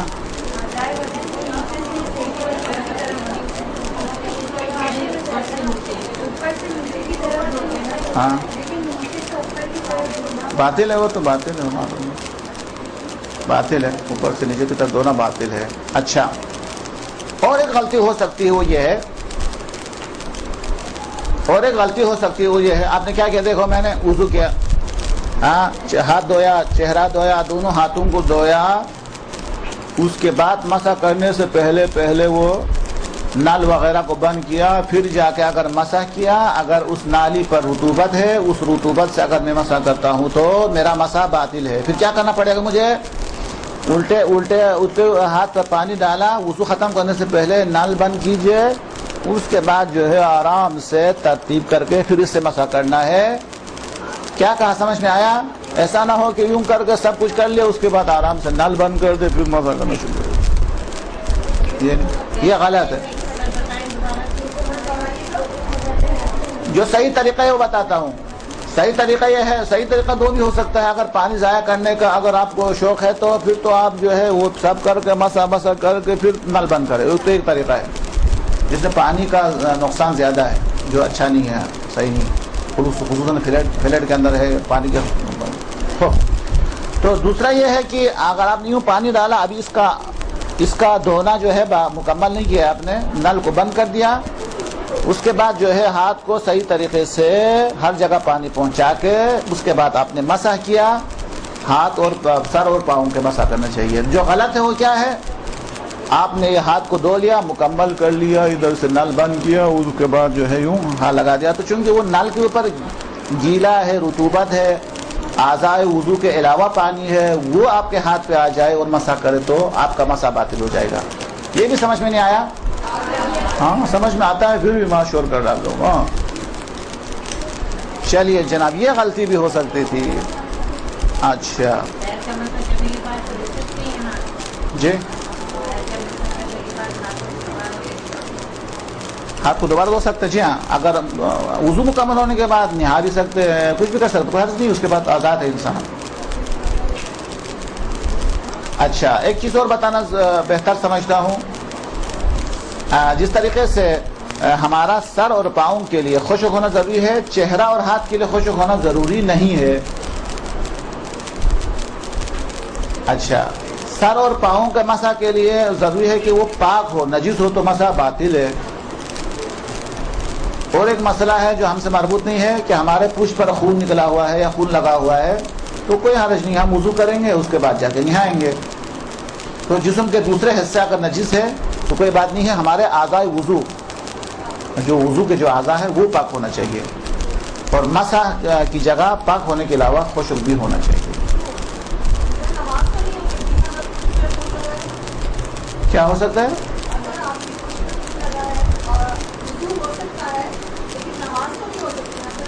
نماز کس سے نہیں ہو سکتی؟ ہاں وہ تو زنجیر کا بھی ہو، جو بھی ہو، خون جو ہے اتنا معاف ہے، درہم بقلی اتنا معاف ہے، نجس ہے لیکن نماز کو باطل نہیں کرتا، صرف خون، باقی نہیں. باقی جو ہے وہ کیا نام ہے، باقی نجاست، بول، پیشاب وغیرہ تو ایک قطرہ بھی ہے تو نماز کو جو ہے وہ باطل کر دیتا ہے. اور وضو کے بارے میں اگر کوئی اور جو ہے، میرے ذہن کے اندر تو یہ چیزیں آتی تھی جو میں نے بتا دیا. اس کے علاوہ اگر آپ کے ذہن کے اندر آتا ہے، ٹائم ہے کتنے بجے ختم کرنا ہے؟ 6 بجے. ابھی بہت ٹائم ہے ابھی، ماشاء اللہ. ایک صلوات پڑھ، محمد وآل محمد اللہم صلی علی محمد.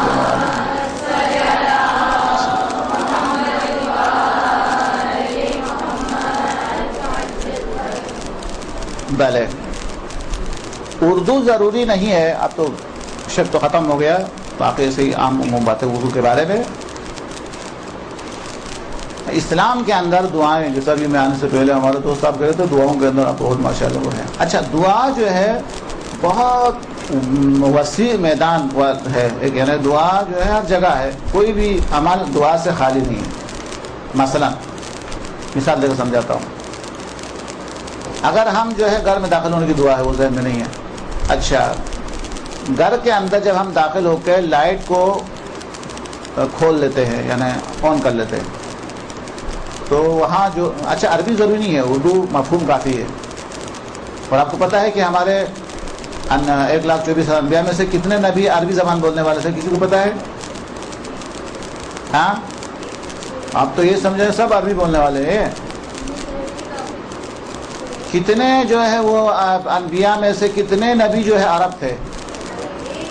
ایک، صرف 5. اندازے سے بولو، تم کو پابندی تو ہے نہیں، 4. صرف 4 انبیاء جو ہے وہ عرب ہے، باقی سب کے سب عربی زبان بولنے والا نہیں ہے. ان میں سے ایک تو ہمارے نبی ہے. اور کون سا نبی ہو سکتا ہے؟ ایل، جہاں ایل آ گیا وہ نہیں ہے. ایل جو ہے وہ کیا نام ہے، حضرت شعیب علیہ السلام، بالکل صحیح. حضرت موسیٰ نہیں تھے، عبری زبان بولنے والے تھے. حضرت عیسیٰ بھی نہیں تھے. حضرت موسیٰ نہیں ہے، حضرت عیسیٰ بھی نہیں ہے. حضرت شعیب ہے ضرور.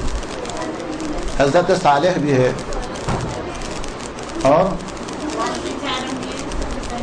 حضرت رسول خدا ہے، اور حضرت شعیب علیہ السلام ہے، اور حضرت صالح علیہ السلام ہے. اور ایک نبی ہے، ذہن سے نکل گیا، حضرت ادریس سے، پتہ نہیں، بات تیسرا یا ذہن میں نہیں ہے. 4 انبیاء جو ہے عربی ہے. تو کہنے کا مطلب یہ ہے کہ 4 میں سے ہمارے استاد نے منع کیا تھا کہ 4 ہے، نہیں بولا، بعد میں ایک بھول گیا تو بےزتی ہوتی ہے، ایسا ہو گیا. کہتے چند نبی ہے، بولو کہا تھا میں. کہتے چند نبی جو ہے عربی ہے، بول کے جتنا یاد ہے بولو، باقی پتہ نہیں چلے گا. ابھی میں نے 4 بول دیا، ایک ذہن سے نکل گیا. ایک حضرت صالح ہے، حضرت صالح علیہ السلام. ایک حضرت شعیب علیہ السلام ہے. ایک حضرت رسول خدا علیہ السلام صلی اللہ علیہ وسلم ہے. حضرت عیسیٰ وغیرہ کوئی بھی، نہ حضرت عیسیٰ ہے، نہ حضرت موسیٰ ہے. اسحاق بھی نہیں ہے، کوئی بھی نہیں ہے جو آپ کو معلوم ہے، ان میں سے کوئی نہیں ہے. ایک حضرت، ہاں ادریس، بارہ جو تیسرا جو وہی ہے جو مجھے یاد نہیں ہے، ضرور ہے. تو 3 تو یہ ہو گیا، حضرت رسول خدا ہے، حضرت شعیب ہے، حضرت صالح ہے. 4تھا وہ ہے جو مجھے یاد نہیں ہے. 4 ہو گیا. حضرت یونس بھی نہیں ہے خود، جو بھی ابراہیم وغیرہ نہیں ہے، کوئی بھی نہیں ہے. باقی جو ہے وہ سب کا سب غیر عرب ہے. یہ تو میں بات کہاں کی کہاں نکل گئی. تو کہنا چاہ رہا تھا کہ دعاؤں کے لیے عربی ہونا ضروری نہیں ہے. یہ ہمارا جملہ تھا اور انبیاء علیہ السلام اکثر جو ہے غیر عرب تھے، ان کی دعائیں قرآن نے نقل کی ہے. تو نہیں کوئی عربی نہیں ہے. اچھا یہ پانی تو نہیں، کچھ اور لگ رہا ہے، تو ہمارے لیے لایا. چلو چلیں. اس کے بعد جو ہے لائٹ کھولنے کی دعا. لائٹ کھولنے کی دعا یہ ہے کہ اللہ تبارک و تعالیٰ سے یہ ہے خدایا تیرا شکر ہے کہ تو نے یہ روشنی عطا کی. خلاصہ خدایا تیرا شکر ہے کہ تو نے یہ روشنی عطا کی. خدایا دعا یہ ہے، وہ تو شکر ہو گیا. خدایا تیرا شکر ہے تو نے یہ روشنی عطا کی. اس کے بعد خدایا ظاہری روشنی کے ساتھ ساتھ مجھے اندر کی روشنی بھی عطا کرے، روحانی نورانیت بھی عطا کرے، اندر کی روشنی، باطنی نورانی. اچھا لائٹ بند کرنے کی دعا. خدایا دنیا کی اس تاریکی سے مجھے وحشت ہوتی ہے، مجھے قبر کی ظلمت اور تاریکی سے نجات عطا فرما دے. یہ ہے.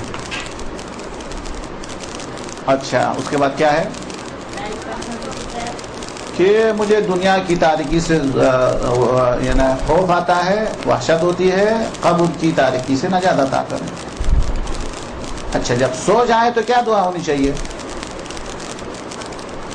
کہ میری اس نیند کو ہمیشہ کی نیند قرار نہ دے. اچھا سونا بھی ہمارے اختیار میں نہیں ہے. ایک دن نہیں سوئیں گے، 2 دن نہیں سوئیں گے، ہاں تیسرے دن تو کلاس کے اندر بھی سو جائیں گے، نیند آ جائے گی نا. اختیار نہیں رہتا انسان کو. ہاں حضرت لقمان نے کہا بیٹے سے کہ موت کے بارے میں اگر شک ہو جائے تو چند دن اپنے نیند کو روک کے دیکھنا. ایک دن نہیں سوئے گا، 2 دن نہیں سوئے گا، تیسرے دن خود بخود نیند آ جائے گی. پھر اپنے نفس کو سمجھا دینا نیند کو تو نہیں روک سکتا ہے، موت کو کس طریقے سے روکے گا. اچھا دوبارہ کہ حضرت جان لقمان نے اپنے بیٹے سے کہا، ارشاد فرمایا کہ اگر تمہارا نفس موت کے بارے میں تجھے دھوکہ دینا چاہے تو اپنی نیند کو روک کے دیکھنا، یعنی نیند کو کنٹرول کر کے دیکھنا کہ تم کر سکتا ہے یا نہیں کر سکتا ہے. ہاں تو ظاہر ہے کہ ایک دن نہیں سوئے گا، 2 دن نہیں سوئے گا، تیسرے دن تو وہ گر جائے گا. بے اختیار نیند آ جائے گی، یعنی پوچھے بغیر نیند آ جائے گی. غلط تو نہیں ہے نا. 1-2 دن کے اگر بالکل نہیں سوئیں گے تو 1-2 دن کے بعد تو بے اختیار پوچھے بغیر اس کو نیند آ جائے گی. تو لقمان نے کہا کہ اس کے بعد اپنے نفس کو سمجھا دینا کہ نیند کو نہیں روک سکتا ہے تو موت کو کیسا روک سکے گا. پھر اور سناؤں گی تاکہ 6 بجے تک سناتا رہو.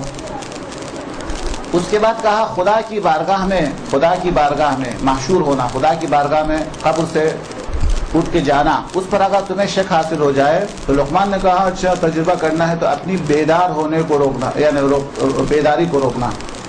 کتنا سوئیں گے؟ 8 گھنٹہ سوئیں گے، 10 گھنٹہ سوئیں گے، 16 گھنٹہ سوئیں گے. بالآخر نیند ختم ہو کے بے اختیار بیداری آئے گی نا، بیدار تو ہونا ہی ہوگا.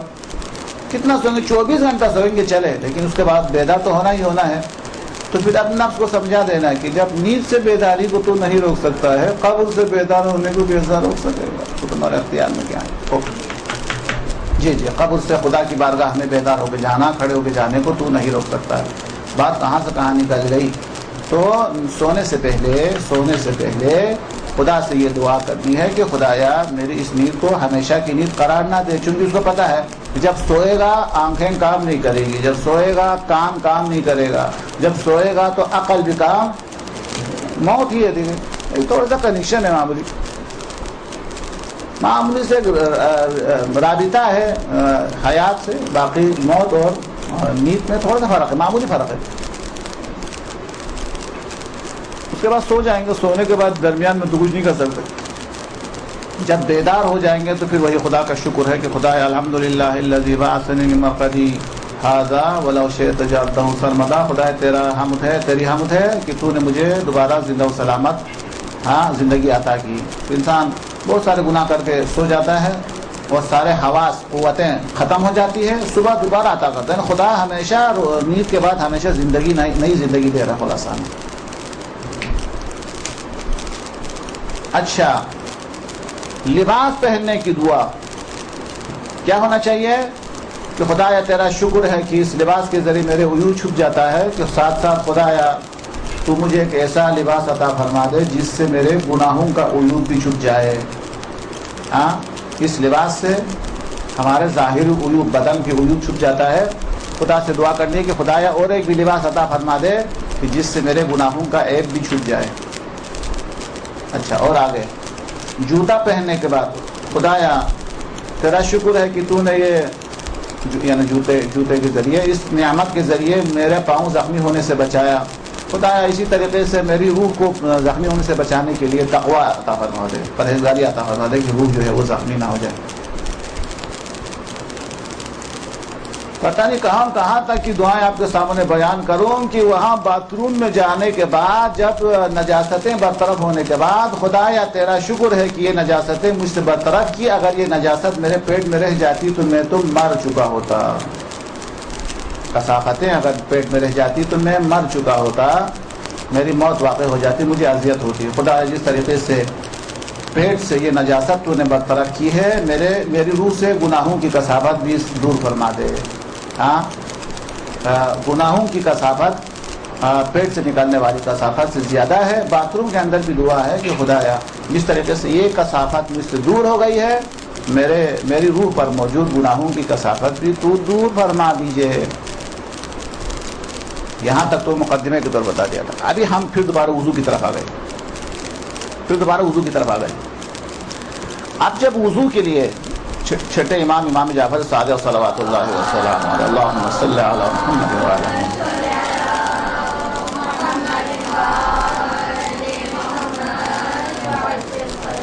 آپ نے ارشاد فرمایا وضو کرنے سے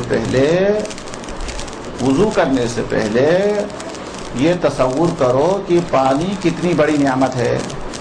پانی کے اوپر ہم نے ایک بہت بڑا لیکچر دیا تھا، بہت چھٹے امام نے بہت بڑا خطبہ دیا ہے. اس سے میں 2 باتیں آپ کے سامنے نقل کروں گا، یا 3 باتیں زیادہ سے زیادہ. تم سوچو کہ یہ پانی کتنی بڑی نعمت ہے تو ہمیں پتہ چلے گا کہ یہ پانی وہ ہے جس کی وجہ سے آدم وجود میں آئے، جس کی وجہ سے ہم خود وجود میں آئے، جس کی وجہ سے ہم باقی ہیں. پانی کتنی بڑی نعمت ہے. جن جانوروں کو ہم سواری کے لیے استعمال کرتے ہیں، جس کا ہم گوشت کھاتے ہیں، جس کا ہم دودھ استعمال کرتے ہیں، ان کی زندگی کا دار مدار کس پر ہے؟ پانی پر ہے. جو پھل فروٹ ہم استعمال کرتے ہیں، جو درخت ہم استفادہ کرتے ہیں، اس کا تعلق بھی پانی سے ہے. جو سبزی وغیرہ استعمال کرتے ہیں، جو اناج وغیرہ استعمال کرتے ہیں، گندم وغیرہ دال وغیرہ استعمال کرتے ہیں، ان کی حیات کا بھی دار مدار کس سے ہے؟ پانی سے. امام فرماتے ہیں وضو کے اندر پانی استعمال کرنے سے پہلے تصور کرو کہ یہ پانی کتنی بڑی نعمت ہے. خطبہ بہت زیادہ طولانی ہے، میں نے صرف خلاصہ بتا دیا. پھر ارشاد فرمایا، اب دیکھو وہ کتنا اہم 2 جملہ ہے وضو کے حوالے سے. امام نے ارشاد فرمایا کہ وضو کرنے سے پہلے خدا سے یہ وعدہ کرو. اچھا، ہوتا کیا ہے؟ یہ خدا کا ایک نظام ہے. تو آپ کو پتہ ہے کہ سمندر کے اوپر دھوپ پڑتی ہے، وہاں سے بخارات اڑتے ہیں، بادل کے اوپر سوار ہو جاتا ہے، دور و دراز پہاڑوں پر جو ہے بارش کی شکل میں وہاں پہ گرتا ہے، پھر وہاں سے پورا ملک کو آباد کرتا ہوا دوبارہ سمندر میں آ کے گرتا ہے. یہ خدا کا ایک نظام ہے نا. درست کہا ہے غلط کہا؟ کہ سمندر سے، مجھے یاد ہے سندھ کے ہمارے دوست ہیں، انہوں نے کہا، اس زمیندار نے کہا دعا کرو کہ سندھ کے اندر بارش ہو جائے. تو میں نے بھی اسے ہی دعا کی، خدا یا سندھ کے اندر بہت زیادہ بارش نازل کرے. نہیں، سندھ کے اندر نازل ہوئے تو نقصان ہو جائے گا. آپ بولے پنجاب وغیرہ میں بارش ہو جائے تاکہ وہاں سے چل کے آئے تو فائدہ ہوگا، وہ ڈائریکٹ آ گیا تو نقصان کرے گا. خدا کا ایک نظام ہے، جہاں پانی کی ضرورت ہے اس سے کہیں دور پانی گرا دیتا ہے تاکہ آہستہ آہستہ سیراب کرتا ہوا وہ پانی آ جائے. یہ خدا کا ایک نظام ہے. تو خلاصہ سمندر سے بخارات اڑتے ہیں، وہ بادل کے اوپر سوار ہو جاتا ہے، ہوا اس کو کہاں سے کہاں پہنچا دیتی ہے، پھر پہاڑوں کے اوپر برف جم جاتی ہے، پھر آہستہ آہستہ جتنی ہماری ضرورت ہے اسی کے مطابق یہ پگھل کے پانی آ جاتا ہے، جس سے ہمیں یہ میوہ، یہ آم، یہ کیلے وغیرہ ہمیں ملتے ہیں. امام فرماتے ہیں کیا امام فرماتے ہیں؟ امام کا جملہ یہ ہے، ایک تو یہ ہوا کہ پہلے تو یہ ہے کہ یہ دیکھو کہ یہ پانی کتنی بڑی نعمت ہے. یہ تو پہلا جملہ ہوا. دوسرا جملہ امام نے ارشاد فرمایا کہ پانی چونکہ آسمان سے نازل ہوتا ہے، اگر آسمان سے بارش نہ ہو تو پھر کنواں بھی سوکھ جاتا ہے، چشمے بھی بند ہو جاتا ہے. یہ آپ کو پتہ ہے نا؟ یہ بھی پتہ ہے نہیں، اللہ جانے.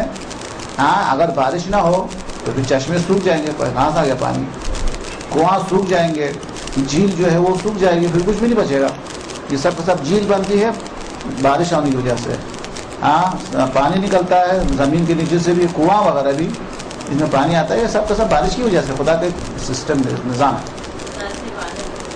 خدا سے یہ وعدہ کرے کہ خدا یا تو آسمان سے میرے لیے شفاف پانی نازل کرتا ہے، میں زمین سے تیری طرف شفاف پاکیزہ عمل منتقل کروں گا۔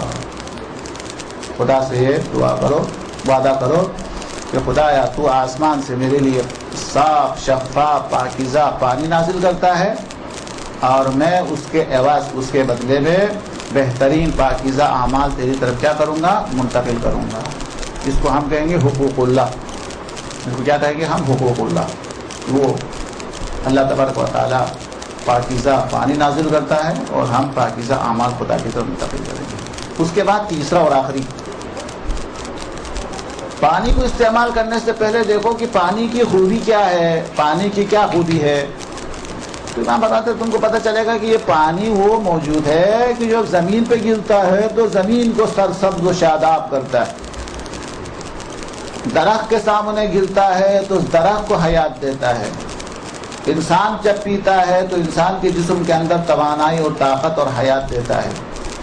امام نے ارشاد فرمایا کہ جب تم یہ دیکھے پانی کے اندر یہ خصوصیت ہے کہ وہ زمین کو اندر جا کے زمین کو آباد کرتا ہے، درخت کے اندر پیوست ہو کے درخت کو حیات دیتا ہے، انسان اور حیوانات کے جسم میں جا کے اس کو توانائی دیتا ہے، یہ پانی کی خصوصیت ہے۔ امام نے ارشاد فرمایا کہ وضو کرنے سے پہلے خدا سے وعدہ کرو کہ خدا یا جس طریقے سے پانی ہر چیز کے اندر جذب ہو کے اسے فائدہ دیتا ہے، میں بھی معاشرے کے اندر ہر ایک کے ساتھ جذب ہو کے مل کے ان کو فائدہ دینے کی کوشش کروں گا، نقصان پہنچانے کی کوشش نہیں کروں گا۔ اس کو شارٹ الفاظ کے اندر ہم کیا کہتے ہیں، حقوق العباد۔ ہاں وضو کرنے سے پہلے ہمارا موضوع وضو ہے، ابھی وضو پر ہے، پہلا والا مقدمہ تھا، کیا کروں ریپیٹ، کہ پانی جو ہے وہ زمین پر گرا دے، پانی زمین کو آباد کرتا ہے، یہ تو غلط نہیں ہے نا۔ درخت کو جب پانی ملتا ہے تو درخت بھی سرسبز و شاداب ہو جاتا ہے، انسان کے اندر جذب ہوتا ہے پانی، یعنی ایسا نہیں ہوتا پانی ایسا موجود نہیں ہے کہ جو صرف ٹچ میں رہتا ہے، بلکہ پانی وہ ہے جو اندر جذب ہو جاتا ہے، اندر رگ رگ میں گہرائی تک چلا جاتا ہے اور حیات دیتا ہے، فائدہ دیتا ہے۔ پانی کس کو نقصان دیتا ہے، کسی کو نقصان نہیں دیتا، ہر ایک کو فائدہ دیتا ہے۔ درست یہ خدا کا بھی ایک نظام ہے۔ ہاں میں بھی معاشرے کے اندر ہر ایک کے ساتھ جذب ہو کے اس سے الگ نہیں رہوں گا، ہر ایک کے ساتھ، گھر والوں کے ساتھ، ہمسایہ کے ساتھ، ہاں کیا نام ہے، اولاد کے ساتھ، شوہر کے ساتھ، ہر کے ساتھ، یعنی جذب ہو کر فائدہ دے دوں گا، تنگ نہیں کروں گا مثلا۔ درست ہے، چلے تو معاشرے کے اندر جو ہے پانی کی طرف فائدہ دینے کی کوشش کروں گا، نقصان نہیں دوں گا، یہ خدا سے وعدہ کرو وضو کرنے سے پہلے۔ اور عرض کرنا چاہ رہا تھا، اس حدیث کے اندر نہیں ہے، علماء اخلاق ارشاد فرماتے ہیں خدا کو بندے کا کتنا خیال ہے۔ انسان کا مزاج ایک دوسرے سے مختلف ہے۔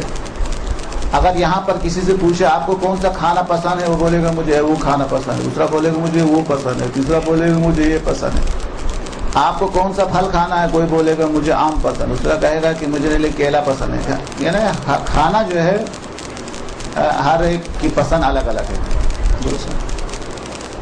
دوسرا رنگ ہے، کلر ہے، کسی نے کسی قسم کا جو ہے لباس پہن کے آئے، دوسرا قسم کا لباس، کسی نے کوٹ قسم کی چادر، دوسرے قسم، رنگ اور کلر میں بھی ایک دوسرے سے مختلف ہے۔ یعنی ایک جیسا کلر ہر ایک کو پسند نہیں آتا ہے، کسی کو کوئی کلر پسند ہے، دوسرے کو دوسرا کلر پسند ہے، یہ بھی غلط کہا۔ تیسرا ذائقہ ہے، ذائقہ جو ہے وہ ہر ایک کا الگ الگ ہے، کسی کو کسی قسم کا ذائقہ اور ٹیسٹ پسند ہے، کسی کو دوسرا ٹیسٹ پسند ہے، کسی کو مرچا بغیر پسند ہے، کسی کو جب تک مرچا نہ ہو نہ پسند ہے۔ تو ہر ایک کا ذائقہ ایک دوسرے سے مختلف ہے، کوئی نمک زیادہ ڈالتا ہے، کوئی نمک کم ڈالتا ہے، ذائقہ فرق ہے۔ تو دوبارہ کہ کس میں جو ہے وہ اختلاف ہے ہمارا، رنگ میں، ذائقہ میں، اور تیسرا میں بلا کے پھر اسی میں ملا دیا تھا، تیسرا بھی آنے والا تھا، ہاں اسی وجہ سے میں نے احتیاط سے 3 نہیں کہا تھا تاکہ میں سوچ رہا کہ بھول نہ جاؤں، ابھی ذہن میں آ گیا تو بول رہا ہوں 3 ہے۔ تیسرا کیا ہے؟ خوشبو ہے۔ خوشبو خریدنے کے لیے جائے تو آپ کہے گا مجھے یہ والی خوشبو پسند ہے، دوسرا کہے گا نہیں یہ تو اچھا نہیں، یہ والی خوشبو پسند ہے۔ یہ 3 چیزیں ہیں جہاں انسان کی پسند اور ناپسند جو ہے ایک دوسرے سے مختلف ہے۔ ایک کیا ہے؟ رنگ، دوسرا ہے رنگ جو ہے، کلر جو ہے ایک دوسرے کو پسند جو ہے، ایک دوسرے کی پسند ایک دوسرے سے مختلف ہے۔ دوسرا کیا بتایا تھا؟ ذائقہ، جو سب سے آخر میں بتا دے دے، بیچ میں آ گیا۔ تیسرا خوشبو یعنی بو، یہ بو کو 2 دفعہ تو نہیں ہے نا، دوبارہ بولیے۔ ذائقہ، کلر اور بو، یہ 3 چیزیں وہ ہے جو ہر انسان کی پسند ایک دوسرے سے مختلف ہے۔ اللہ تبارک و تعالی، یہ جملہ ہے، اللہ تبارک و تعالی نے پانی اور ہوا کو، جس کے بغیر انسان کی زندگی نہیں رہتی ہے، ہوا کے اندر نہ کوئی رنگ رکھا ہے، نہ اس کے اندر کوئی بو ہے، نہ کوئی ذائقہ ہے۔ پانی کے اندر بھی نہ اس کا کوئی رنگ ہے، نہ کوئی ذائقہ ہے، نہ اس کے اندر کوئی بو ہے۔ کیوں؟ کیونکہ یہ تو ہر انسان کی ضرورت ہے۔ کھانا تو وہ دن میں 2 دفعہ کھائے گا، 3 دفعہ کھائے گا، پانی دن میں اس سے زیادہ پیے گا، ہوا تو اس کو سوتے وقت بھی ضروری ہے، نیند میں بھی ضروری ہے۔ تو اللہ تبارک و تعالیٰ انسان کی ضرورت کا خیال رکھتا ہے کہ جن چیزوں کی طرف سارا انسان محتاج ہے، وہ جہاں پسند اور ناپسند کی بات آتی ہے تو خدا نے ان چیزوں کو اس کے اندر رکھی ہی نہیں ہے۔ کیا کہا؟ سمجھ میں آیا نہیں آیا؟ آ گیا؟ شکر ہے، 6 بجنے والے، اس لیے سمجھ میں جلدی آتا جا رہا ہے۔ خوب، اب جب ہے کیا نام ہے، بجلی بند کرنے سے لے کر، کھولنے سے لے کر، بند کرنے سے لے کر، سونے سے لے کر، اٹھنے سے لے کر، واش روم سے لے کر وضو کرنے تک پہنچ گیا تھا۔ وضو کی دعا جو ہمارا موضوع ہے، اگر ہم ہاتھ دھوئیں گے تو کیا دعا کریں گے؟ مفہوم کیا ہونا چاہیے؟ عربی آپ کو یاد نہیں ہے تو کوئی بات نہیں، مفہوم کیا ہونا چاہیے؟ کیا دعا کریں گے اگر ہم اپنی زبان کے اندر خدا سے دعا مانگنے کے لیے کہے؟ وہ تو پانی دیکھ کے تھا، وہ تو پانی پر نظر پڑ کے پڑھنے کا۔ ہاتھ دھوتے وقت جو آپ نے جو دعا کی طرف اشارہ کیا ہے وہ پانی دیکھ کر، اللہم الحمدللہ الذی، وہ خدا ہے تیرا شکر ہے کہ پانی کو تو نے پاک و پاکیزہ قرار دیا، یہ وغیرہ قرار دیا۔ ابھی ہاتھ دھوتے وقت کیا دعا کریں گے؟ یہ بولتے ہیں، یہ بھی صحیح ہے، دعا صحیح ہے، لیکن حدیث کے اندر یہ ہے کہ اللہم اجعلنی من التوابین، مجھے توبہ کرنے والوں میں سے قرار دے۔ توبہ سے اس کا کیا تعلق ہے؟ مجھے پتا ہے کہ میں ہاتھ دھوؤں گا تو ہاتھ صاف ہو جائے گا، لیکن روح تو صاف نہیں ہو جائے گی، اس لیے کہتے ہیں کہ خدا ہے میری روح کو صاف کر دے، توبہ کی ضرورت ہے۔ اور دوسرا جملہ آپ کے کام کا ہے، وہ کیا ہے؟ وہ جاننے کی ضرورت ہے، ان افراد میں سے قرار دے جو پاکیزہ کرنے والا ہے، پاک و پاکیزہ کرنے والوں میں سے قرار دے۔ پاک و پاکیزہ کرنے والوں میں سے کون سے؟ جو کپڑا دھونا، برتن کو دھونا، پاک کرنا، یہ کیا ہے؟ متطہرین ہے۔ ان اللہ یحب التوابین، خدا توبہ کرنے والوں کو پسند کرتا ہے جو کہ مشکل کام ہے۔ وَيُحِبُّ الْمُتَطَهِّرِينَ، اور خدا کس کو پسند کرتا ہے؟ ان کو پسند کرتا ہے جو پاک و پاکیزہ کرتا رہتا ہے۔ کپڑا نجس ہوتا ہے یہ جا کے دھو لیتا ہے، برتن نجس ہوتا ہے یہ جا کے دھو لیتا ہے، یہ جو نجس ہے اس کو پاک کرنے والوں کو خدا پسند کرتا ہے۔ درست ہے، یہ بہت سعادت ہے آپ کے لیے۔ بہت بزرگ علماء لباس کسی سے بھی دلواتے تھے، خدا فرماتا ہے توبہ کرنے والوں کو پسند کرتا ہوں اور پاک و پاکیزہ کرنے والوں کو پسند کرتا ہوں۔ توبہ کرنا تو مشکل کام ہے، یہ تو آسان کام ہے، لیکن قربتاً الی اللہ ہونا، ہر کام کے لیے قربت ہونا چاہیے کہ میں اس لیے کرتی ہوں۔ بہت فرق ہے، ویسا تو بچوں کو دودھ حیوان بھی دیتی ہے لیکن کوئی ہدف نہیں ہے، اور بچوں کو دودھ یعنی ایک خاتون بھی دیتی ہے لیکن ایک ہدف ہے کہ میں اس لیے دودھ دیتی ہوں تاکہ بڑا ہو کر یہ خدا کی عبادت کرے۔ تو اس میں اور حیوان میں فرق ہوتا ہے، حالانکہ دودھ وہ پلاتی ہے یہ پلاتی ہے لیکن ہدف ہے، اس وجہ سے اس کو بہیمہ کہتے ہیں، اس کو مبہم ہے۔ انسان کو انسان کہتے ہیں کیونکہ ہر کام باہدف ہے۔ تو برتن دھونا، کپڑا دھونا کس میں شامل ہے؟ اللہم اجعلنی من التوابین واجعلنی من المتطہرین۔ تو ہاتھ دھوتے وقت دعا کریں گے ہم کہ توبہ کرنے والوں میں سے قرار دے دے اور پاک و پاکیزہ کرنے والوں میں سے قرار دے، یعنی پاک کرتے رہنے والوں میں سے قرار دے۔ مطلب سمجھ میں آیا؟ کیونکہ ہماری اردو خراب ہے اس وجہ سے مجھے شک ہوتا ہے کہ یعنی پاک و پاکیزہ کرنے والا ان میں سے قرار دے دے۔ خوب، اب اس کے بعد جو ہے وہ ہاتھ دھونے کے بعد جب منہ کے اندر پانی ڈالیں گے تو کیا دعا کرنی چاہیے؟ ہاں، منہ میں پانی ڈال کے تو دعا نہیں کر سکتے، اس سے پہلے پڑھیں گے نا، اللہم لقنی حجتی، پہلا ذکر جملہ تو یہ ہے، اللہم لقنی حجتی یوم القاک، جس دن تجھ سے ملاقات ہوگی کیا کہنا چاہیے میرے زبان کو تعلیم دے۔ خدا کی بارگاہ میں جا کے کیا کہنا چاہیے، قیامت میں کس طریقے سے خدا کے ساتھ گفتگو کرنا چاہیے. ایک لفظ میں جنت، ایک لفظ کے اندر جہنم میں جا سکتا ہے. وہاں پہ کہ میری حجت کیا ہے، مجھے تعلیم دے. وَأَطْلِقْ لِسَانِي بِذِكْرَاكَ، میری زبان کو اپنی ذکر تک کیا رکھے، ہاں میری زبان کو اپنے ذکر تک کیا رکھے، محدود رکھے. زبان تو خطرناک ہے، ہاں زبان خطرناک ہے. کہتے ہیں کہ صبح جب ہوتی ہے تو اعضاء و جوارح ایک دوسرے کی خیریت پوچھتے ہیں، بھائی تم کیسے ہو، تم کیسے ہو. جب زبان کسی سے کہتی ہے تم کیسے ہو تو ادھر سے کہتے ہیں جب تک تو کنٹرول میں ہم سلامت میں ہیں. تو کنٹرول سے نکل گیا، ہماری کوئی سلامتی نہیں ہے. درست ہے. اس لیے اللہ کے رسول نے کیا فرمایا، مسلمان وہ ہے جس کی زبان، دیکھو حالانکہ چھوٹی چیز ہے، جس کی زبان اور ہاتھ سے دوسرا مسلمان یا دوسرا انسان جو ہے محفوظ ہے. زبان خطرناک ہے، 30 سے زیادہ گناہوں کا تعلق اس سے ہے. تو زبان کو تیرے ذکر کے ساتھ مخصوص رکھے اور مجھے میری حجت کو تعلیم دے، یعنی مجھے کیا کہنا ہے وہ مجھے سکھا دے اور اپنے ذکر کے ساتھ مخصوص رکھے. ناک کے اندر تو ناک کا تو کام یہ ہی ہے کہ جنت کی خوشبو کو حرام قرار نہ دے دے، ان میں سے قرار دے دے جو جنت کی خوشبو کم سے کم سونگھنے والے ہوں، یعنی جنت کے نزدیک ہو. یہاں سے ایک سوال تو باقی ہے. اچھا خوب. اس کے بعد جو ہے وہ چہرہ دھوتے وقت کیا ہونا چاہیے، کیا دعا کرنی چاہیے چہرہ دھوتے وقت؟